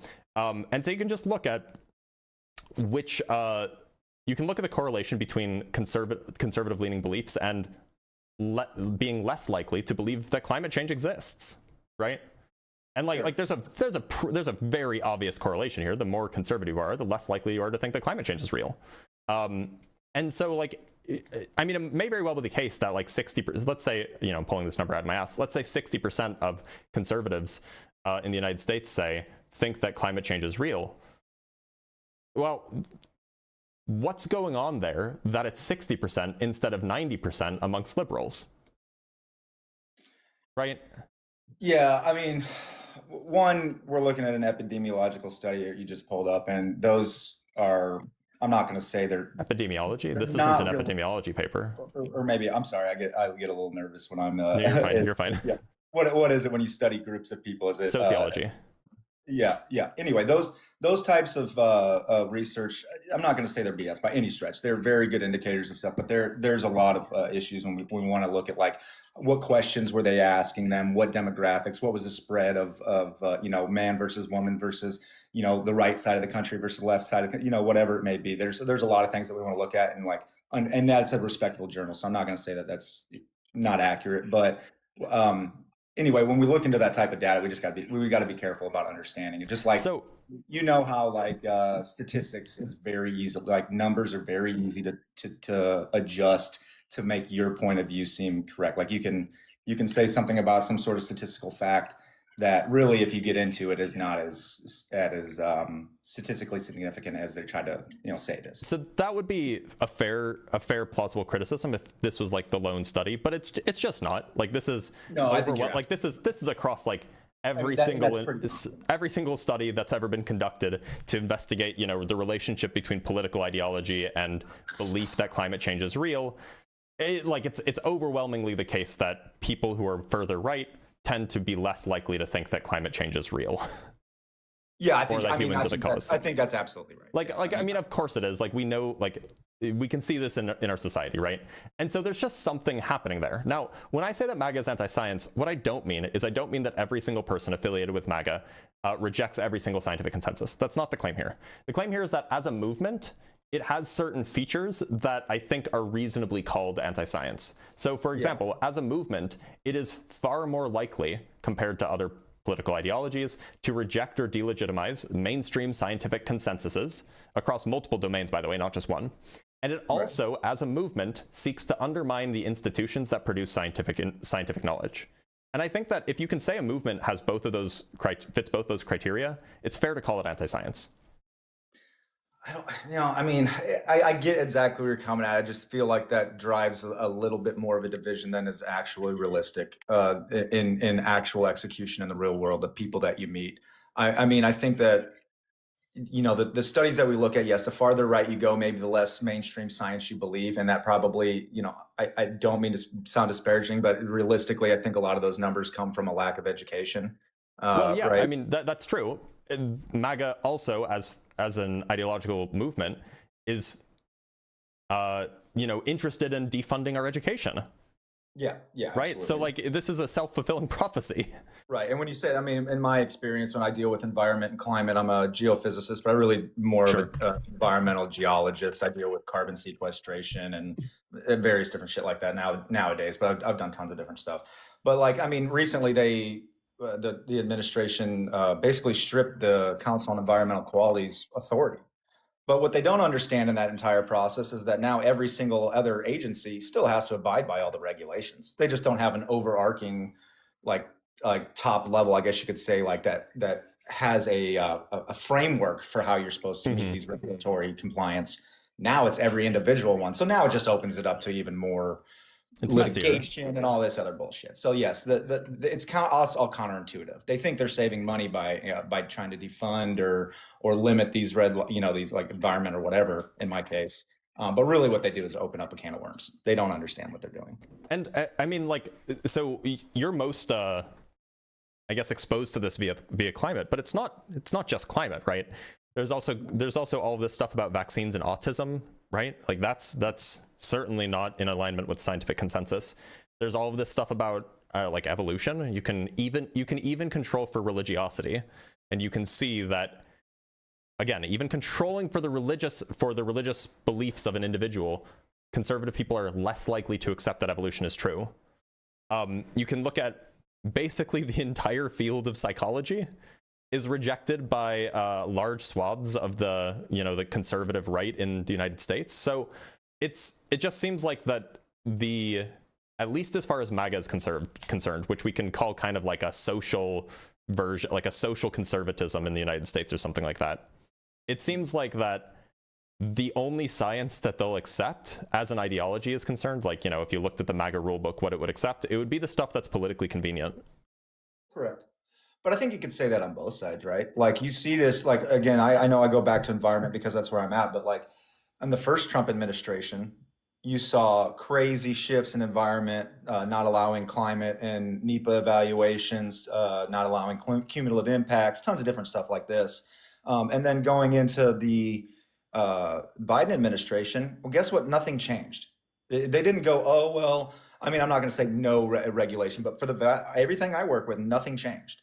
So they went, they play this big game like, oh, we're for the environment or we're for science or whatever. But once they kind of reverted back, they didn't fix this situation. They didn't go, well, everything that the Trump administration did, we're going to bring it back to the old standards and allow all this, the proper science to be done here. They didn't do anything. So, I mean, the blame is on both sides, honestly, at least from my perspective and what I've dealt with. So surely you agree that just because Biden didn't fix everything, that it's not fair to say that the person who caused the degradation of our institutions is just as bad as the person who failed to fix all of them. I don't know if I would put any hierarchy on it. All I'm saying is that, if they claim that the things that the Trump did in the first administration were super detrimental to environment, including the NEPA evaluation, which is the National Environmental Policy Act, which is something that is performed on any time a federal government action is taken, especially if it has potential human or environmental impacts. It could be everything, really. They took out our ability to analyze greenhouse gas emissions. The Trump administration or the Biden administration? The Trump administration did.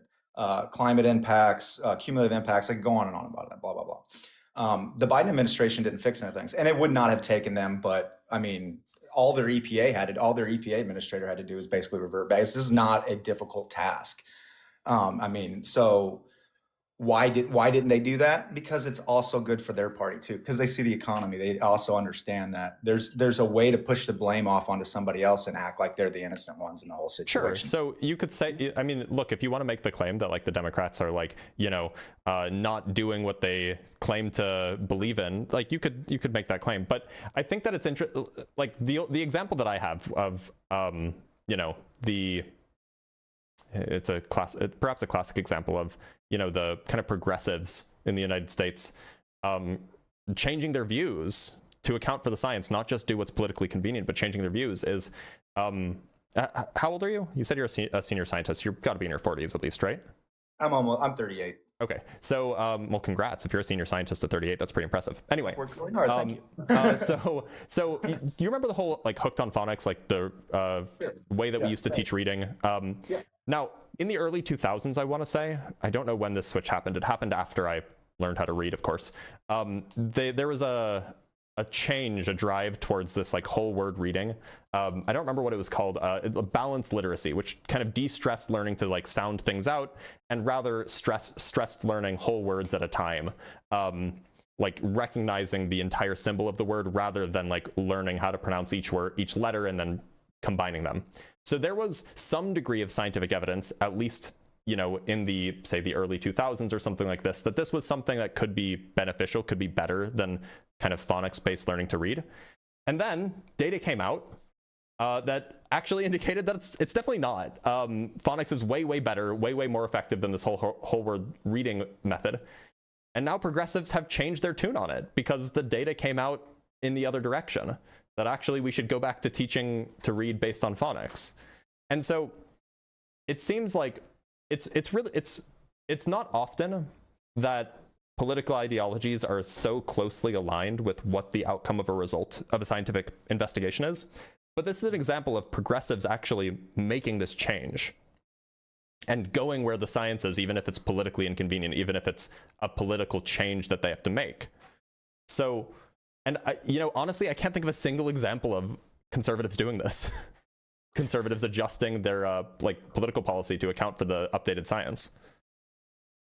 Well, I'm sure if I sat there and thought about it, I could think of a thing or two. But I say what I think the conservatives, I will give them credit for, is oftentimes they do align with the left, and when it comes to, and I don't want to be too overstate my stance here, but when it comes to conservation, I know there's a lot of people that could care less, if there's elk running around Colorado or if there's, wolves in Alaska or whatever, but there are a lot of people on the conservative side that would be very much for like federal lands, public lands, conservation. I think during like the transcendental movement of the late 1800s and moving into the early 1900s, people that you would consider to be, by today's standards, conservatives, put aside a ton of land. They started, conservation.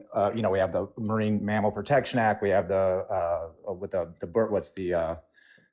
bird treaty. I'm skipping it right now because I'm a little nervous, but oh damn it, it's an international treaty on Migratory Bird Protection Act. Sorry, but it's also a treaty. Things like that were implemented by people that, by today's standard, you would say conservative. So I think in that sense, it's not a zero-sum game. Right, right, well, but look, conservatives haven't changed their view on that in 100+ years, right?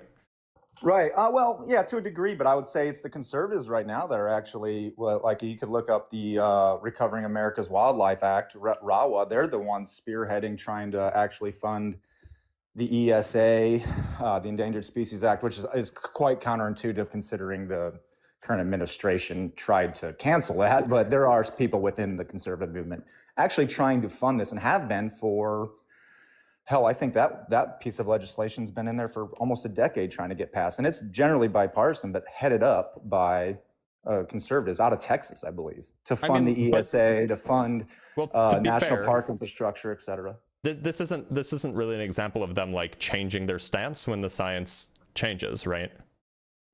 Well, I think that there is some level of, well, I guess that's fair. You could argue that point, right? But understanding that there's, the Endangered Species Act, why that's around, which is based on science, critical habitat, population dynamics, all these different things, and them understanding that, yes, we've put these regulations in place to try to safeguard these things. And it seems to be that the conservatives are the ones that are pushing for, specifically with RAWA, I would say. What's the act called? For that. It's called, well, we refer to it as RAWA, but it's the Recovering America's Wildlife Act. I just haven't heard of this. Yeah, which is very unfortunate because I would say you're in the vast majority of most people that haven't heard of it. But it is, we've been trying to pass it for quite a lot of years now.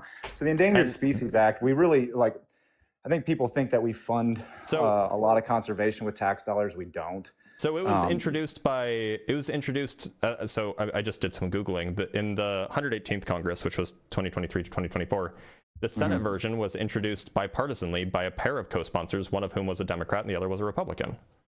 Yeah, that's what but if you look at it, I believe it was written by that guy out of Texas. The bill passed in the House in 2022 with 152 Democrats and 42 Republicans. Maybe I'm mistaken on this, but I'm pretty sure that was drafted by a Republican out of Texas. Are you talking about Tom Tillis from North Carolina? I apologize. I don't remember every bit of that offhand. I remember that at the time it seemed to be spearheaded by conservatives. I could be incorrect about that one specifically. Well, I mean, you could be right. I believe it came because I remember watching a guy out of Texas who was the one that was the main guy trying to push for this. He was, I believe, I don't know if he was a senator or a congressman, but something. So it was originally pushed. I guess versions of the legislation were proposed since at least 2016. I can't read this article because it's behind a paywall. Apparently, in the House of Representatives, the bill was first introduced by the lead sponsor, Debbie Dingell, who was a Democrat from Michigan. And then there was the lead Republican sponsor was Jeff Fortenberry, who resigned from the House in 2022. And then it was passed. And then the sponsors in the Senate were bipartisan. I know it's a major bipartisan deal. I thought it was spearheaded by a conservative movement, which again, I have no dog in that race, whether it was conservative or libertarian. Or liberal. I think it's a great piece of legislation that needs to be passed. But nonetheless, I mean, maybe I'm wrong on that, but I just can't see that. I mean, they you might tried be right. to pass I just can't find it that and anywhere. put it in like omnibus bills, but every time it gets thrown out, and we have no idea why. I guess it never passed the full Senate and therefore expired at the end of the congressional term. So, I mean, but anyway, this is all to say, it seems we're on a tangent. Very far tangent, which is fine. It just seems like that when we look at politically inconvenient scientific facts about the world, right? It seems like progressives are more likely to change their view to fit it accordingly than conservatives are. And it seems like that if you just take the sum total of all scientific facts of the world, it seems like more of them are aligned with, or the progressives are more likely to agree with more of them than conservatives are. Now, whether that's causative because progressives are more likely to change their mind and become in line with the science and adjust their policies accordingly, or whether if it's just because, the the facts of the world lend themselves to a more progressive ideology, that's a question to be decided. But surely you agree with me on this, that as far as like the major facts about the world, there's going to be, if you look on balance, conservatives are less likely to agree with those major facts about the world that we, derive from scientific examinations. Yeah, I would agree with you that, but based on general like population dynamics, yes. The more right you are, the less likely you are to align with general scientific consensus. Yeah, absolutely. And I think there's also, again, not to be disparaging, because there's plenty of people that are on the right that have high levels of education. I don't mean that, but it's also, I think the more the progressive, the liberal end of the spectrum often goes towards education, where the other end of the spectrum often goes towards like the trades or whatever that you may be, right? So you have a little bit of a split on just sociological differences. Yeah, of course. And so I'm not making the claim that somehow MAGA causes you to be anti-science. The claim here is merely that like the people who are MAGA are aligning with MAGA because it's in agreement with the psychology that they already have, right? And if they grew up with a poor education because they grew up in a state that, didn't prioritize education and, they didn't prioritize, learning about the world and things like this, then of course you're going to end up holding these kind of anti-scientific views. It's not so surprising. And that would be an unfortunate sociological phenomenon if it weren't the case that that group of people elected an administration that is now taking anti-scientific actions that is actually harming the scientific institutions in this country, right? I mean, like, just look at the NSF. The NSF is like the poster child of like, this is where a lot of our scientific funding comes from, and they want to cut it in half. It's crazy. It is crazy. I will say also it is crazy, but also there is a lot of inefficiency in scientific funding. Like, for example, I know I'm taking some of your time, so I'll do this real quick. You're fine. But I work in remote Alaska a lot. I live up in Alaska. I work at remote Alaska. I was doing an environmental geologist job, or a senior geologist job, running this project, digging up basically contamination all over the place that the Army left in a location. Sure. They give us a certain type of funding. We go out, and it costs millions and millions and millions of dollars to do this stuff, to be clear, especially because of how logistics are very difficult. We get out there, we find out that there's a significantly more contamination deeper down than they understood during our site investigations. And we go, hey, like, we're out here, give us, an equitable adjustment to take care of this stuff, and we'll get it out of here now for a fraction of the cost of you guys coming back out later. Nope, we're not going to do that. Do you know how many tens of millions of dollars extra it costs those people to send us back out there to do all the science that we have to do all the cleanup that we have to do, instead of just giving us the funding right then and there to clean it while we're on the spot? So I run into a lot of different things like that. There are a lot of inefficiencies in government when it comes to budget or for science, whatever it be. Now, I guess you're probably talking more on the research side, but I'm talking more on the applied science side. So the National Science Foundation, if I understand correctly, is that a huge chunk of their budget basically goes towards giving grants to research scientists, right? To universities generally, or to organize conferences, or to individual researchers to fund their labs or whatever it might be. And so sure, I mean, as in all human endeavors, there are going to be inefficiencies. Like maybe the scientist could have done, maybe the lab could have done with one fewer grad student, and they could have achieved the same thing. But generally speaking, it seems like if you're going to cut the budget in half, then either you're funding half as many labs, or your labs are doing half as good or half as much science, right? There's no, I don't think that there's any reasonable way that you could say, oh well, we're going to be able to produce the same amount and the same quality of science with half a budget from the NSF. No, not at all. I mean, splitting that type of funding in half, or even by marginal points at all, is really unacceptable. But there's obviously inefficiencies in a lot of that stuff. So I would say more oversight on and audit systems versus cutting it. You know what I mean? So that you can actually make that money stretch a little longer. So if you get 10 different projects of funding and they have significant inefficiencies in them that you could reduce by having audits, then you could fund more, rather than hey, let's cut the budget, try to find inefficiencies and hopefully save money.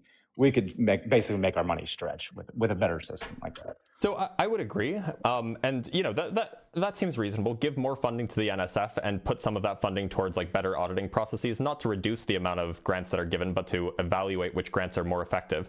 Right. But that's also not what they were doing. There was in particular, and this was a big deal. I'm sure you heard about this last year. Basically, somebody at the NSF, and we don't know who, or you know, a team of whoever, was just going through grants and looking for anything that says diversity in it. And if it has diversity in the grant, then it's cut. Yeah.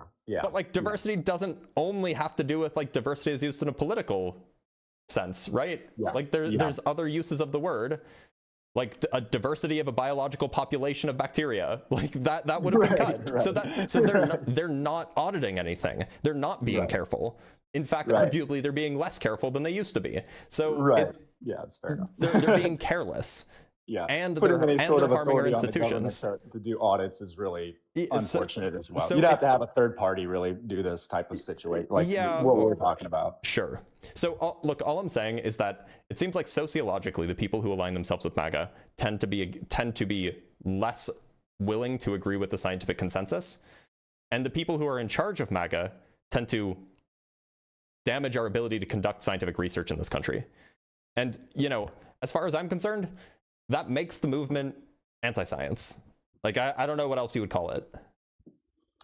Yeah, I mean, I'm not going to necessarily disagree with you on that, but I would just caution. I think the main reason I came out is because I heard you talk about climate, and I could talk all day about that. But also, I would just also caution anybody listening, just, you know, and I'm not saying you're doing this, but just in general, people don't just think that because somebody has, you know, a MAGA hat on or supports Trump that they're anti whatever you might think, anti-science, anti-climate, whatever.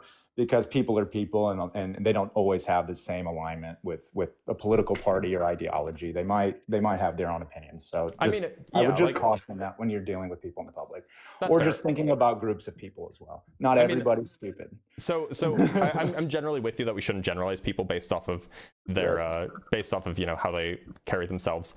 I think that you could probably pretty quickly in a conversation with somebody figure out their views on these things just by talking with them. So there's no reason not to. But look, I'm going to let you go and see if there's some more opposition coming on. But thanks for being here. Great to talk to you, bud. Take care. All right. Should we bring up Raziel? I feel like I know who Raziel is. I feel like I know that name. Raziel, how's it going? What's up? Raziel, have we spoken before? I don't know. Do you happen to know Q-Top? No. Okay, I thought that your name rang a bell with regard to a guy named Q-Top. Anyway, are you MAGA? Yes. Okay, do you mind if I ask you just a few quick questions? They're just simple yes, no, or unsure questions, and then we can get into the meat of it. So first, do you think that climate change is real? And if so, do you think that humans are the main cause? Yeah, I think it's real, but not humans being the main cause. Okay. Do you think that the vaccines that we typically give to children are generally safe and effective? No. Okay. And just to be clear, I'm talking about like the measles, mumps, rubella vaccines, the JDAP vaccine, these ones. Yeah, none of it. Okay. And do you think that humans evolved from non-human ancestors? No. Okay. All right. So the background here says MAGA is anti-science. I can explain what I mean by that. If that would be helpful for you, or if there's something specific that you want to talk about, we can talk about that too. Yeah, go ahead. So what I mean by anti-science is kind of two things. I'm talking about the political movement, by the way, as a whole. I'm not talking about individuals. So what I mean is that if the political movement, which is characterized by the kind of like the average of the people and then also the leaders of the movement, if that political movement rejects mainstream scientific consensus across multiple independent domains, and it undermines the institutions that we use to produce scientific knowledge, I would say that that political movement is anti-science. Is that a fair definition? I mean, I wouldn't agree with it, but we can go with it.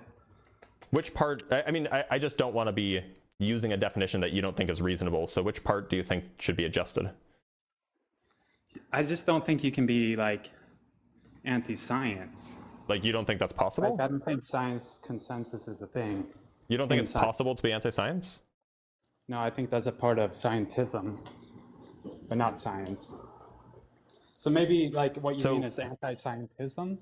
Well, so what I mean is, so when I'm referring to science, I'm not referring to just the scientific method. I'm referring to the scientific community, the scientific institutions, the findings, or the scientific knowledge base that we've established over the last 100+ years. That's what I'm referring to. I'm not just solely referring to the scientific method that you learned in 5th grade. Yeah, this consensus thing is what I would deny. Okay, so you don't think that scientific consensus is valuable? No. Okay. Like, I don't think it makes something true. So. Well, I didn't say it does. Do you Maybe think it's that? Valuable, but Do you think let's that? go with valuable. Suppose that there is a scientific consensus about, I don't know, birds, a specific kind of bird. There's a scientific consensus that this specific kind of bird is a keystone species for this specific, I don't know, environment, or this specific environment or something, right? Do you think that the fact that there is a scientific consensus about that thing makes it more likely that it's true, less likely that it's true, or it doesn't affect whether or not it doesn't affect the probability that it's true? What would you mean by scientific consensus, though? Like everyone agrees? No, just an overwhelming majority agrees. So what percent? More than, say, 80%. Okay, more than 80. Okay. Sure, let's go with it. But so would you say, I mean, that doesn't answer my question. My question is, suppose that there is that scientific consensus. Do you think that, no. Okay, so you don't think that the existence of that scientific consensus makes it more plausible or more likely that it's true? Yes. Okay. How do you come to knowledge about things that you are not an expert on? Or how do you come to beliefs, rather? I wouldn't have a belief about something I'm not, like I haven't looked into myself. Well, I mean, you can look into things and still not be an expert on them, right? Yeah, you wouldn't be an expert, though. Right. So, like, I can have, for example, I can look into climate change.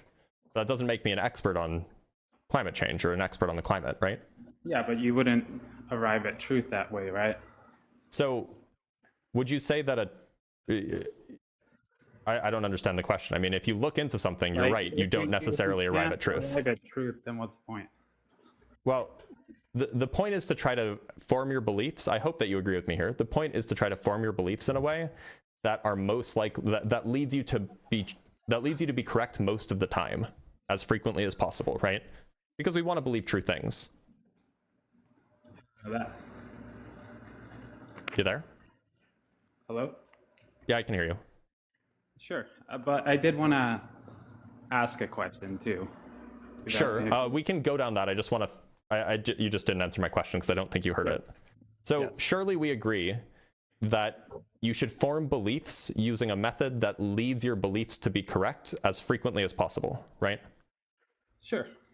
So do you think that if you're not an expert on something, like if I'm not an expert on birds, do you think that I should form beliefs about birds, especially if those beliefs are in direct contradiction with the majority beliefs about specific kinds of birds amongst the people who study those birds?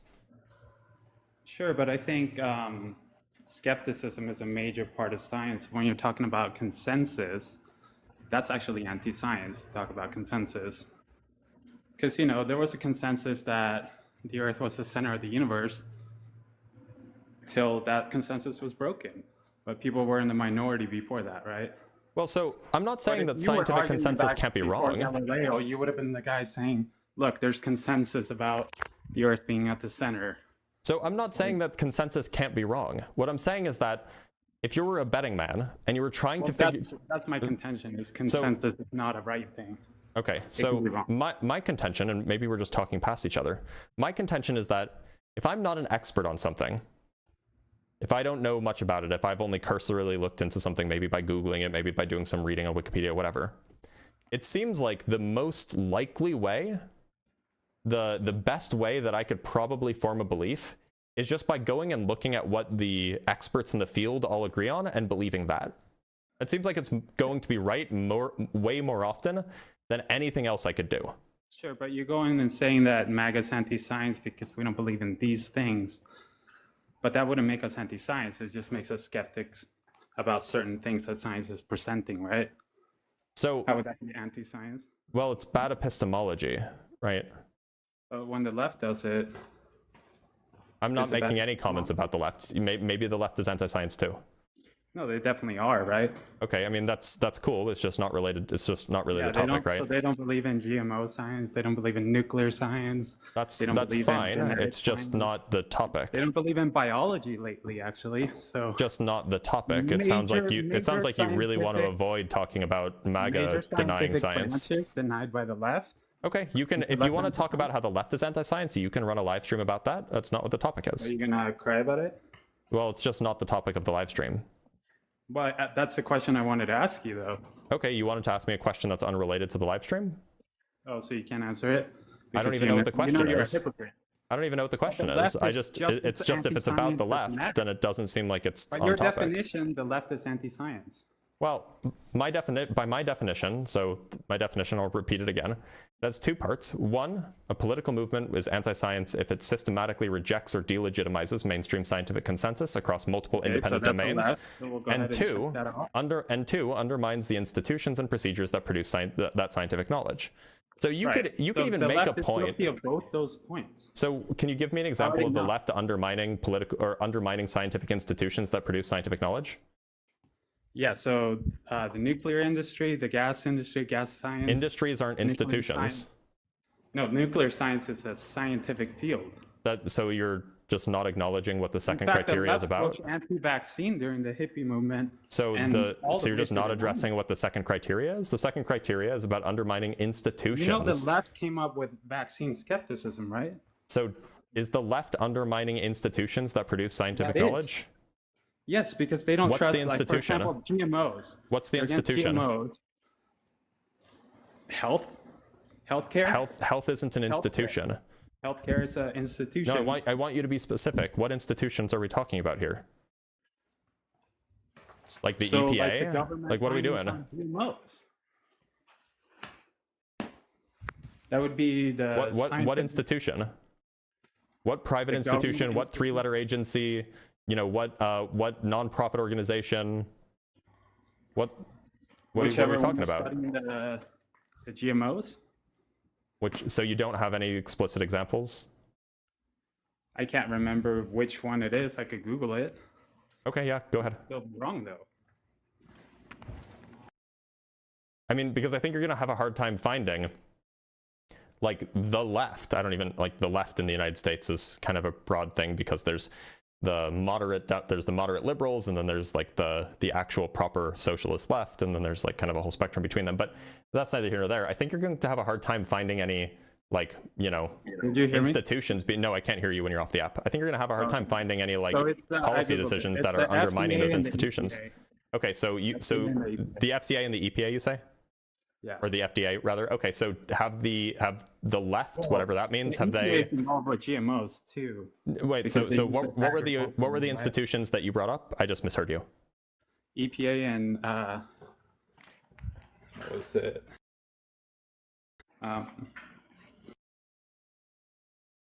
Also, it says the USDA. Okay, so USDA, can you give me EPA, examples yeah. of like Institutions right there in the major. can you give me examples But of you the were last wrong. can you give me examples of the I didn't last say that time you were wrong. Can you give me examples of the last time that the a presidential administration or like a large majority of Democrats in Congress or whatever have tried to like undermine these organizations and agencies? The left has been undermining those agencies. In what way?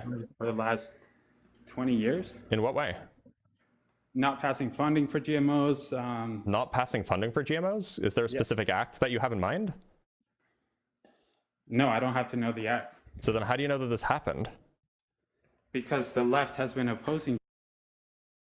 Who? The left. So the left loves the EPA. The left loves they the don't FDA. love the EPA. They actually don't like certain things about it. So like when you were talking about how MAGA does it, where it's like politically expedient, that's what the left does as well. What? That That's wasn't what the really a left does complete as well. sentence. So can you give me an example of like some particular policy or some particular executive order or some particular? You can't give me any examples of any of this happening, can you? I could Google it and you'd be Okay. wrong again. Please Google it. Well, I wasn't wrong because ready you to be haven't wrong? you haven't given me an example of this You ready to happening. be wrong again? Hold on. Yeah, please prove me wrong.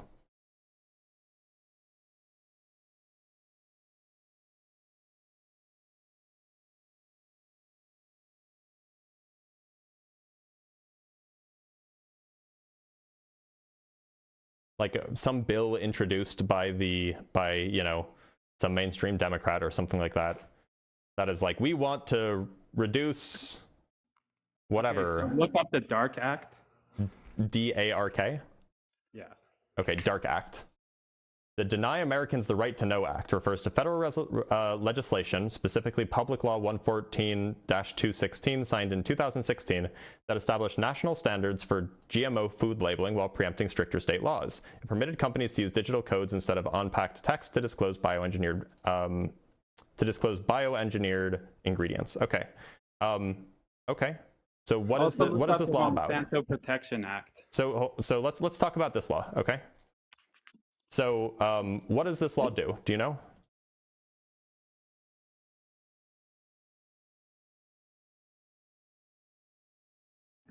Oh, I'm sorry. It's about GMO labeling. Okay. So do you think that it is anti-science to require GMO foods to be labeled as such? Yeah, because it's kind of like when they label smoking, because there is a major stigma against GMOs, all perpetuated by the left. And so they want to stigmatize it, even though all the scientific consensus, like you were talking about, says that GMOs are safe. So this law doesn't actually stab you right now. So all of this law, so it sounds like all this law does, and I'm just looking at the contents. Oh, actually, as it was originally the version as originally introduced contained no language to regulate bioengineered foods. All right, so in the Monsanto Act, they actually opposed on grounds of the GMO. A bill entitled Safe and Accurate Food Labeling Act of 2015 was received in the Senate and referred to the Committee on Agricultural Nutrition and Forestry, which resulted in the amendments to Public Law 114-216 noun. This was done on July 7, 2016 to establish a National Bioengineered Food Disclosure Act, whereby bioengineered food, commonly referred to as genetically modified organisms, or GMO food, is defined as food that has been genetically engineered in a way that could not be obtained through conventional breeding or found in nature. Mitch McConnell introduced the Roberts GMO bill, named after Pat Roberts, who was then chair of the Committee on A&F, and Public Law 114-216 thereafter suffered through no less than 40 amendments over the course of 1 week. Mitch McConnell, famously the left? No, he wasn't the only person that... He introduced the Roberts GMO bill. Yeah, but it was Democrats that voted for it. Wait a minute, so... Mitch McConnell is a rhino. Mitch McConnell is like the most Republican. No, he's not MAGA at all. I don't know where he was instrumental in helping MAGA control the Supreme Court. Do you think that MAGA is the same as conservative? Do you think that Mitch McConnell is the left? I don't think Mitch McConnell's MAGA. I'm not making the claim that he is. You're saying the left did this. Is there a MAGA hat? Oh, no, I'm sorry. I thought we were talking about the left. You said that this was the left that did this. Mitch McConnell introduced this bill.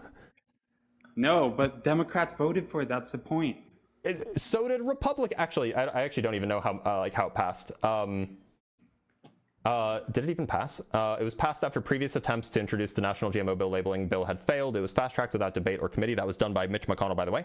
A bill to reauthorize and amend the National Sea Grant College Program Act for other passes had nothing to do with food, installed after having passed the Senate. Hollowed out of its content, it was replaced by a bill to defund Planned Parenthood. This bill was then replaced with a bill creating to outlaw state-level GMO labeling and setting a voluntary GMO labeling bill. When this bill failed, the Senate 764 husk was used to rush through blah, blah, blah, just in time for the Vermont GMO food labeling requirement would have been activated on July 1st. Did it even pass? I don't know. I don't think it did. Oh, no, it did pass. This is the Public Law 114-216 is a bill to reauthorize and amend the National Sea Grant College Program Act and for other purposes. So within the National Sea Grant College Program Act, which apparently was gutted of its GMO stuff, that thing passed. So like this is not even a. We could disagree about that. It's not even a thing. But then look at the Monsanto Protection Act. Okay, let's look at the Monsanto Protection Act. So you were wrong about this one, by the way.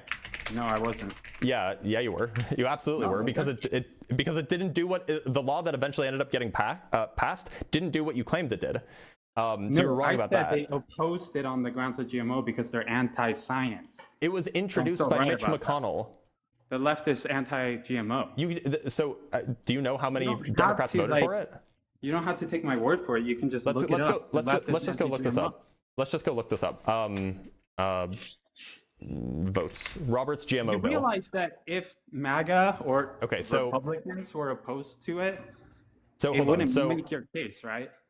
You just need a Democrat or some Democrats. So this is really funny. So the bill was initially failed. The Roberts GMO bill initially failed because 8 Republicans said no, and only 3 Democrats said yes. In what? For the initial passage of the Roberts GMO bill. The Monsanto Protection Act? No, the Roberts GMO bill, the one introduced by Mitch McConnell. So fewer Democrats voted yes than Republicans who voted no. But that's not in a whole house thing. That was in the Senate, yeah. That was in the full Senate. No, the Senate has way more people voting than that. No, there were more Republicans voted no than Democrats who voted yes. So 3 Democrats voted yes, 8 Republicans voted no, and then the rest voted along party lines. Yeah. So less Democrats voted yes than Republicans who voted no. So this was a Republican bill. The left is still against GMOs. This was a Republican bill. If leftists were against GMOs, then why didn't the Democrats vote for this? Do you think the left is pro-GMO? I don't think that the left really cares about GMOs at this point. Maybe 30 years ago. Maybe 30 years ago this was the case, but I don't think that this is really a thing anymore. Wrong. Okay, do you have data to support it otherwise? Yes. Okay, what's the data? The Monsanto Protection Act. All right, we're going to go look up the Monsanto Protection Act. So the Monsanto Protection Act is a different law. This is called the Farmer Assurance Provision. It refers to section 735, formerly section 733. I'm just reading off of Wikipedia. I can show you this. Here we go. A bill that was passed by the Senate on March 20th, 2013, and then signed into law as part of the Consolidated and Further Continuing Appropriations Act by 2013. Stupid. This is the Monsanto Protection Act, is it not? No, go on. But like Greenpeace literally fucking campaigns. Do you think that GMO. Greenpeace is representative of the mainstream left? Yes, it's all left. So you're like high then. No, do you think Greenpeace is a MAGA organization? Greenpeace is not representative of the left. It's all leftists. Look, okay, so all of the Nazis in the United States are MAGA. That doesn't mean that MAGA is Nazis. That's such a bad equivalency. It's literally the equivalency that you're making. No, it's not. Dude, you're saying that because Greenpeace is left, that means that the left is, or that Greenpeace is representative of the left. I can ask almost any leftist I know if they're pro-GMO, and they're going to say no. Ask me. Vehemently. Ask me. You're just going to make the opposite argument because you're an idiot. You're losing this debate. If you think I'm losing, then you don't know how to read. Okay. I'm sure your dumb supporters with low IQs think that you're winning. You want actually? You know what? Why don't we take a poll of the chat? How about that? I don't care about your chat, bro. But I thought you said if you ask any leftist that this is what'll happen. The people that watch you on a daily basis because they have nothing better going on in their lives agree with you. Oh, so I thought so it's not. So you can't ask any leftist? Is that what you're telling me? No, I'm saying your audience is all leftist. Well, yeah. So let's see. So we're gonna do a quick poll, a 1-minute poll. Okay. Give me a smiley face if you. I don't give a shit. You were wrong. Give me a smiley face if GMOs are if you are fine with GMOs. Give me a sad face if you are against GMOs, and only vote if you're on the left. Liberals have never lied. Give me a vote. Only vote if you're on the left. By the way. Nobody cares about your stupid poll, dude. So leftists are all liars. I mean, it just seems like your claim that you could ask any leftist and that you would get a certain answer. Well, it's just not true. If I wasn't in these stupid live with your dumb brainwashed supporters and I asked the leftists, they would tell me they're against GMOs. I don't think that that's true. I mean, you could just go to San Francisco and I can assure you that they sell GMO stuff in the supermarkets. No, stop right now and Google it. Oh, well, I'm going to wait till the quick poll's over. Okay, so you're not going to Google it. Oh, I mean, we can Google it in a second. Google it. We'll Google it in a second. Don't worry. So currently we have 122 votes for GMOs are fine and 14 votes for don't like GMOs. Yeah, I already told you I don't give a shit about your fake poll. Well, it's not a fake poll. I'm just asking. It's just a poll for your stupid, the audience. Brainwashed supporters that are literally like around going to support you no matter what. Of course. Because you're wrong about this. Okay, so the poll has ended with 133 people who are fine with GMOs and 18 people who are not fine with GMOs. I guess that means the left is pro-GMO. I guess Well, we at should least that tell they're the fine left. with GMOs. Did we inform the left? Well, That you're your talking. audience of You just got an answer 650 from. You people- just got an answer from 150 people on the left. I got an answer from 650 brainwashed liars. Oh, okay, I see. So when And people 14 tell you what honest they people. when people 14 tell you honest people. when people tell Big you what ups they to the believe, they're honest lying. people. We know leftists aren't honest people, but there's 14 of them. Okay. Or maybe they're MAGA in the comments. Oh, okay.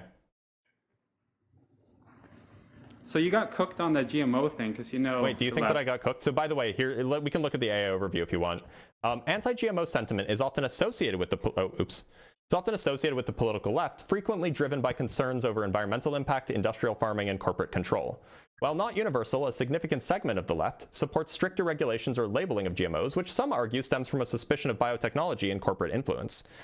Should we keep reading it? Well, should we keep reading? Sure. Key perspectives, environmental concerns. Many left-leaning arguments focus on ecological damage and the desire for sustainable, small-scale farming alternatives to genetically engineered crops. Anti-corporate sentiments. Opposition is frequently aimed at large agrochemical corporations, arguing that patenting seeds is ethically suspect. Scientific disagreements. Although mainstream science generally views GMOs as safe, many anti-GMO activists argue that these crops have long-term consequences. That would be an example of scientific being anti-science, by the way. Labeling support. The movement for mandatory labeling of GMO foods is a major, often left-led effort aimed at consumer transparency. A note on political nuance. We're just going to keep reading, by the way. Widespread concern. While often labeled a liberal issue, find a caveat. While often labeled a liberal issue, studies have shown that fear and suspicion regarding GMOs are widespread across the political spectrum. You got fucking cooked. Waning opposition. Some data suggests that intense opposition is shifting as some people recognize the potential of GMOs to adapt to climate change. So it seems like that maybe this used to be an issue, but it's not really an issue solely on the left anymore. And we can go look at the studies if you want now. No, it's still a majority issue on the left. Do you have data that supports that? Because we can go pull up studies if you want. Still is way above 50%, right? Do you want to go look at the studies? Because we can go look at the studies if you want. Decreasing. So if you're saying, oh, 90%. Wait, do you want to go look at the studies? Why are you so afraid of the studies? Why are you so afraid of the studies? 85% of us believe it. That doesn't make a fucking difference. The Why majority still. Why are you so afraid of the studies? Why don't we just go look at the studies? No, you're coping very hard, my friend. Do you have studies or no? Dude, you literally just Googled it and got proven wrong in front of Right, so it seems like what the AI said is that this is often labeled as a liberal issue, but apparently it is widespread across the political spectrum, and that there is internal shifting. There is internal shifting of the political views on the left as a result of GMOs being able to adapt to climate change. So it seems like this may have been an issue 20 years ago. You're just moving the goalposts. At No, first you said I'm just talking about now. Now you're saying we're kind of against GMOs, but it's changing. No, you're having a hard time reading again. It's just a bunch of coke. You're wrong. Just see the point. You're having a hard time reading again. I understand that. We still haven't moved on to nuclear. We still haven't moved on to genetic science. So to be clear, it seems like you're having a hard time reading. But what we're talking about is now, right? Is it true now that the left is anti-GMO? Yes. Okay, where's the evidence of that? The majority is still anti-GMO, like you said. Do you have any evidence that supports that? Yes. Okay, what's the evidence?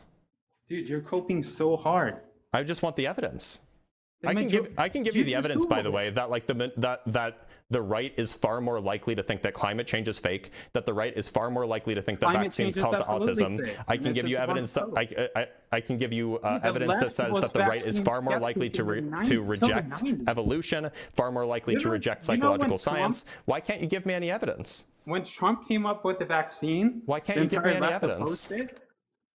Back in like COVID. Why can't you give me any evidence for your claims? So was the left anti-science then? Why can't yes, absolutely. Okay, cool. Why can't you give me any evidence for your claim? You're an idiot. Oh, so you can't give me any evidence for your claim, so you're just going to resort to. I showed you that the left is No, your claim was about GMOs. I don't know if you remember this. Science. I was still right about GMOs. You're just coping really. You have a claim about GMOs. An argument that it's slowly shifting. You have a claim about GMOs, but you haven't presented any evidence.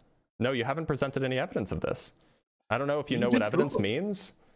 You just Googled it. So I'm actually looking for a study while we're having this conversation, because I can do two things while having a conversation with you, because it's that simple to do. Yeah, you need a study or at least some sort of survey. Yeah. Yeah, you need a study or some kind of survey. Absolutely, that's how we do So science. I need to have a study memorized to bring to you on this debate. Well, yeah, or you could go Google it if you want. You can go see if you can find one. Yeah, I did. You're right.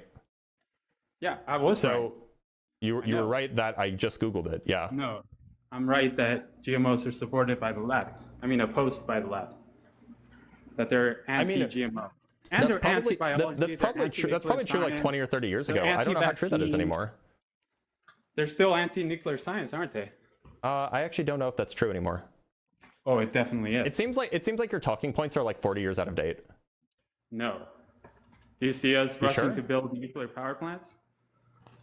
Building nuclear power plants and being pro-nuclear energy are very different. That make stupid solar panels that destroy the environment. So to be clear, building nuclear power plants and being pro-nuclear energy are different. It turns out building nuclear power plants is hard and very expensive, so there are other reasons to be against building new nuclear power plants in certain areas, by the way. No, they used to be way more expensive, so you might be like 40 years out of date. No, I mean, okay, we could just Google how expensive it is to build a nuclear power plant. How much do you think it costs to build solar panels, and what is the impact of the environment? So I mean, we could, like, are we talking on a watt-for-watt basis, or what are we talking about here? No, to power a city. Like, well, so you want to talk about on a watt-for-watt basis then? How many solar panels would you need to power Phoenix? We can just, do you want to just go look up the cost per watt for a solar panel versus nuclear? Cost per watt? Sure. Yeah, solar versus nuclear. We can just look this up. By the way, I'm actually quite fond of nuclear, but I actually think that solar panels have probably gotten cheaper, or at least they're commensurate with nuclear at the moment. No, nuclear is way better than solar. Okay, hold on. I'm looking for cost per watt. So there's less impact to the environment. Energy it's going to be cheaper long term because the solar panels break after 10 years. There's a really good chart that I'm looking for. They kill the wildlife, they kill the bees, they kill the animals. You need a lot of land to put solar panels on. Okay, so this is US dollars per megawatt hour. They only work when there's sunshine. I don't actually see any. I don't see the new. Oh, here we go. But yet the left still support solar panels. So here's a chart. This chart is from 2025, and this is excluding tax subsidies. So here we have the cost per megawatt hour, which is a unit of energy for US nuclear is between 34 and 220 with that's the fully depreciated estimate. The low estimate is 141 and the high estimate is 220. And so, this is fully depreciated. So for solar photovoltaic, we have 38 to 78. So yeah, I mean, solar is just cheaper than nuclear at this point. 38 to, well, nuclear is 34. That's the fully depreciated estimate. Yeah, but you're going off fully depreciated. So the fully depreciated estimate is assuming the facility is running beyond the lifespan for which the building cost was apportioned. Yeah, and we could totally do that. So that's for a nuclear power plant running beyond how long it was meant to run. The logistics of like powering our grid off solar, it's well, literally no, I mean, impossible. you were just wrong. Can you admit that you were wrong about this? No, I wasn't wrong. Okay, well, I mean, we just saw that you were. I can pull up another one, and we can look at a similar comparison if you want. You make fake arbitrary goalposts that no one agreed to, and then you knock that down. You're just straw manning. How is this a straw man? I'm still right on the point that the left is opposed to nuclear, and that it's a totally safe. Wait, so you made to be clear, you did make the claim that nuclear is cheaper than solar, right? No, I said let's look it up. Here we have another similar chart. So we have, at the minimum, solar is $24 per megawatt hour and up to $96 per megawatt hour at the utility scale. It's not one I made, and it assumes and the nuclear is at its cheapest is $31 per megawatt hour, and that's the marginal cost for the lifetime extensions lower than for the lifetime extension. So okay, so I'm glad that we agreed that it's cheaper to run solar than it is to run nuclear. Now, do you want to go look at public approval? We're just going to look at public approval of nuclear energy by political party in the US. We can just Google this. We can just Google this. Yeah, we can, right? Oh shit, were you wrong?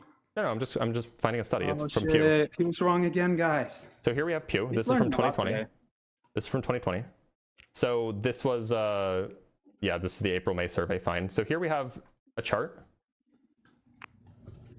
saying, so we have the percent who favor expanding each of the following sources of energy. Stupid mad supporters are spamming my messages. So we have, it seems like Republicans are majority not in favor of expanding wind turbine farms.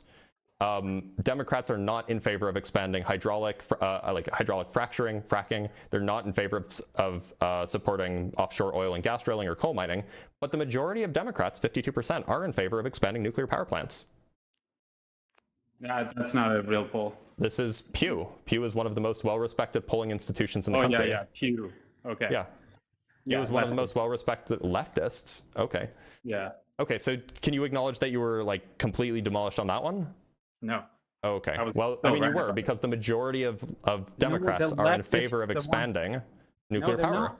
It's Then 52%. they would have done it. They would have done 52%. it when Biden was in power and when Obama was in power. 52%, my guy. That's the majority. Why didn't they do that? What? Wait, has Donald Trump built any new nuclear power plants? No, because he likes did he build gas, any new right? nuclear power plants in his first term? No.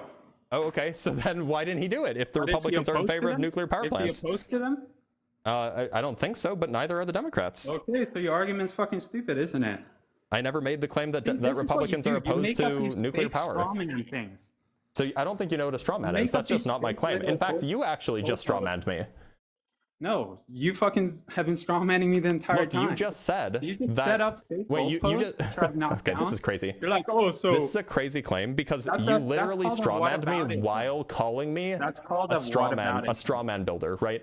Like you just made the claim that I said that Republicans were anti-nuclear somehow, when I never made that claim. I never made the claim that Republicans were anti-nuclear. You made the claim that Democrats No, were, I'm and then I telling showed you you a they poll. weren't. And The then I Democrats showed you were a in poll. power, Shut and up they for a did second. not I pass. showed you a poll showing that, in fact, the majority of Democrats are pro-nuclear. No, they're not. You I just showed came you a up with poll. one fake poll. What, a fake poll? Okay, so now you're calling the evidence fake. Okay, well, it seems like you're You brought up anti-science one then. poll. You think polls are scientific truth? It's data. It's not conclusive at all. One poll, definitely Okay, not. do you have any evidence Do you that think says the polls otherwise? that predict the elections Do you have are any true? evidence? Hold on. Do you have any evidence that says otherwise? Sure, I'll look Okay, them well, up. yeah, go find the poll. Go find the survey or the data or whatever that shows that Democrats are anti-nuclear.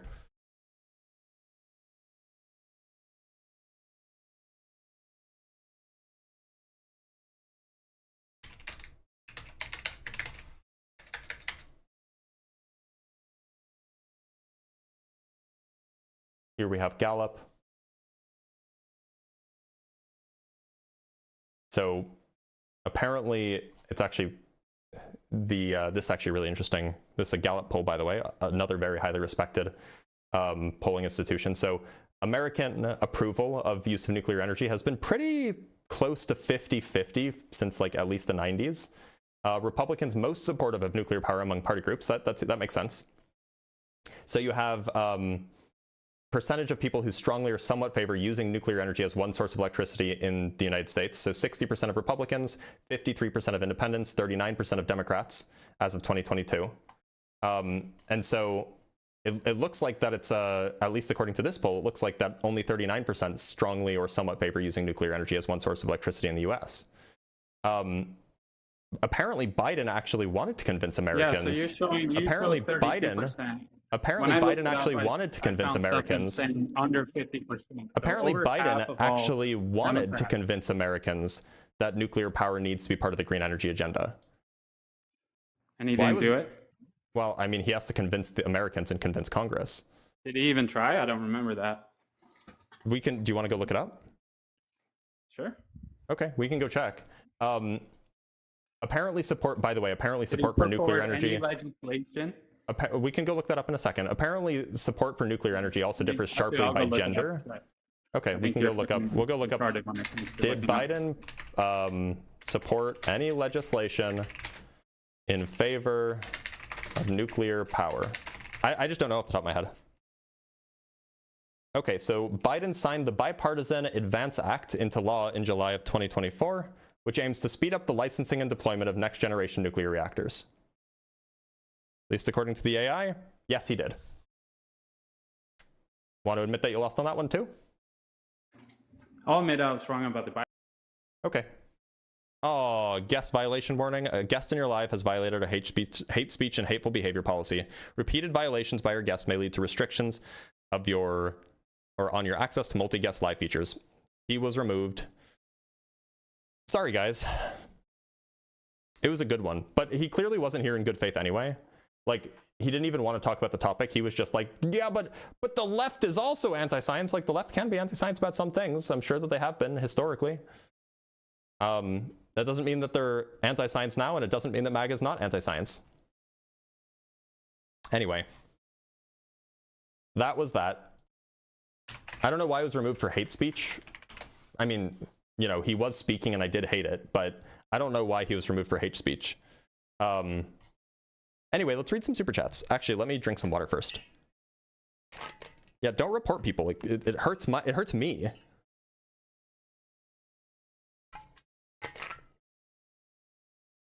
Yeah, the whole thing about nuclear is that, like, in the 80s, we had a lot of nuclear disasters, and like that sticks with you, right? Like when you hear about Chernobyl, that's scary. When you hear about what is it, 3 Mile Island, like that's scary. And so, like, if you're an old person who was alive for those things, it's very easy to remember and to think, yeah, I don't know if I trust it. And I imagine that's probably where a lot of it's coming from. I don't think that like young people are generally anti-nuclear at all. But anyway, let us read some super chats. But we could look up data on that.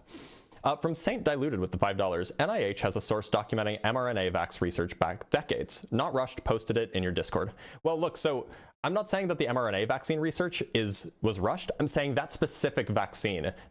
My understanding, and I could be misremembering, but my understanding is that there were some FDA requirements to get a vaccine ready for the general public that were skipped over. Some like specific types of trials and so on that were skipped over because of an emergency, like an emergency powers kind of thing. I'm not talking about mRNA vaccine in general. I'm talking about those specific vaccines for widespread approval by the FDA, right? From Miko Makopo with the 10 pounds, social science shows near all European monarchies score higher on the Democratic Index than the US. We are MAGA, Make America Great Britain's again. Just a bit of fun, but the first part is true. That's really funny, actually. I believe that, though. From Binary Ghost with the $5, MAGA appears to have been hijacked and is now in the process of being scuttled by neocons like the Tea Party was. I don't know, man. Well, I guess we'll have to see. From Demtro with the $5, the list you have of things to review, are those items part of your debate notes? Would like to have them for review also.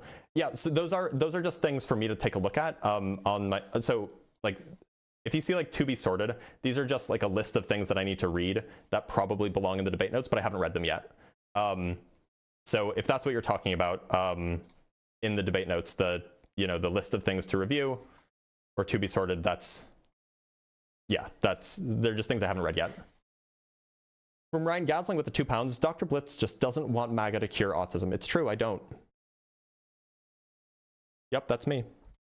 From Binary Ghost with the $10, I remember the vaccines and autism thing starting out with the left-wing kooks. Exactly. They heal you with crystals, good vibes, and Whole Foods shopping crowd. There have been lots of left and right shifts. Right.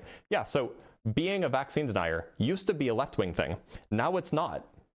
And so you could say that, like, maybe, I don't know, 30 years ago, the left was anti-science, but like, it's not anymore. From Ryan Gosling with the 2 pounds, the GOP did bring back measles, so there's that. That's true, they did bring back measles. I love that for them. From Binary Ghost with the $10, I remember, oh, I already read that. That's weird. From Neural Void with the 5 pounds, the Lorenz attractor models chaotic systems like climate, ecology, and disease, set variables, run simulations, and observe emergent behavior. Well, I think it's probably a little bit more complicated than that, but sure. From Rar Espada with the $5, this guest arguing that conservatives do more for nature conservation right after Trump defunds the national parks is infuriating. I didn't know that, but that's very sad, and I don't like that at all. From Jack Fetter with the $5, drill baby drill, clean oil, clean coal, windmills kill, global warming hoax, none of them push back. What's the diff if they are or aren't same result? Right, I mean, like, yeah, it's clearly, we know that coal is dangerous, right? Like, coal is one of the leading causes of cancer. Then as far as energy production is concerned, coal mining and coal burning is one of the biggest causes of like radiation and cancer relative to anything, basically. One sec, I have to shut the door.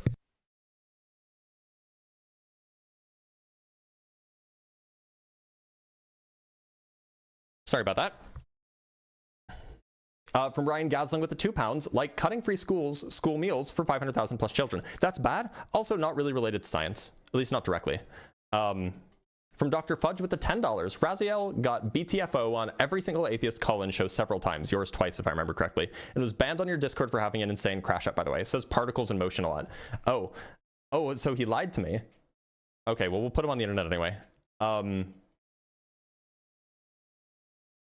From LCPL Morbid with the $2, I'm not a lefty, by the way. That's cool. From Ellie Els with the €2, GMOs potentially awesome. Copywriting them? Yeah, I mean, that's roughly my view. Like, GMOs are just the natural evolution of the selective breeding that we've been doing for millennia, right? It seems like you shouldn't be able to copyright that, though. That seems kind of screwed up. From Spammyals with the $10, classic MAGA argument. P1, wah. P2, boohoo. Conclusion, MAGA. Yeah, no, that's absolutely it. From Magic Drop with the $5, quick, call the Wambulance. The left just proved me wrong. They must be lying. I mean, yeah, he got wrecked on a bunch of points. I mean, I will absolutely grant that according to the Reuters or the Gallup poll, Democrats are less likely. It's less than the majority of Democrats are in favor of using nuclear energy. According to the Pew poll, it was slightly a slight majority. So it seems to still be a pretty 50-50 kind of thing. Or it seems to be still, you know, it's not clear like whether Democrats are supporting it or against it. It's not clear, definitely. Now the question is why do they not support it? And you can look into that. You know, there could be reasons that are anti-science, that it's just people being ill-informed, and so they're, you know, going against the scientific consensus. And there could be reasons that are unrelated to the benefits and the scientific truths of the matter. For example, you might prefer that money go towards other kinds of renewables, like solar panels or windmills, in which case you would be against putting money towards nuclear. So like there could be different reasons as to why someone is against this. But yeah, that is, I'm absolutely willing to agree that it seems like on the whole, Democrats are less likely to think that nuclear should be supported than Republicans are. Absolutely. From Alexander with the $5, greetings from the People's Democratic Republic of Kentucky. All hail General Secretary McConnell. True. The one, the only, the left. From Positron with the $2. 145 IQ veteran on the left supporting nuclear. Well, I appreciate that, but also IQ is lame. From Neural Void with the £2, bring me up, my facts won't care about his feelings. I don't bring up support except in very, very rare examples. From D-Bizzle with the $5, coping, you keep using that word. I don't think it means what you think it means. Yeah. From Demtra with the $2, old person alive for things in the 80s, ouch.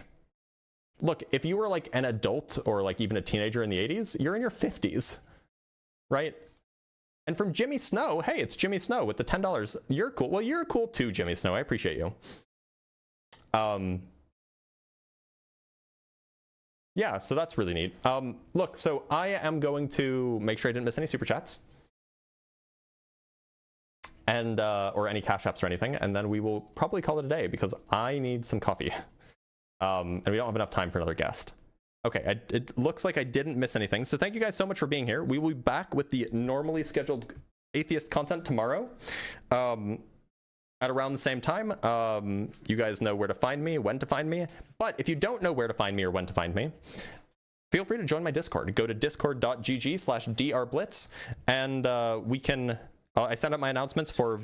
Send out my announcements for when I'm going live there. I send out announcements for when I post videos there. You can also ask questions. I'm pretty active there as well. We have one final super chat from Positron X with the $5. I agree. IQ is lame. Use your blitz powers to make me smarter, please. I'll do my best. You seem like you're a pretty smart guy, though. All right. Take care, everybody. See you tomorrow.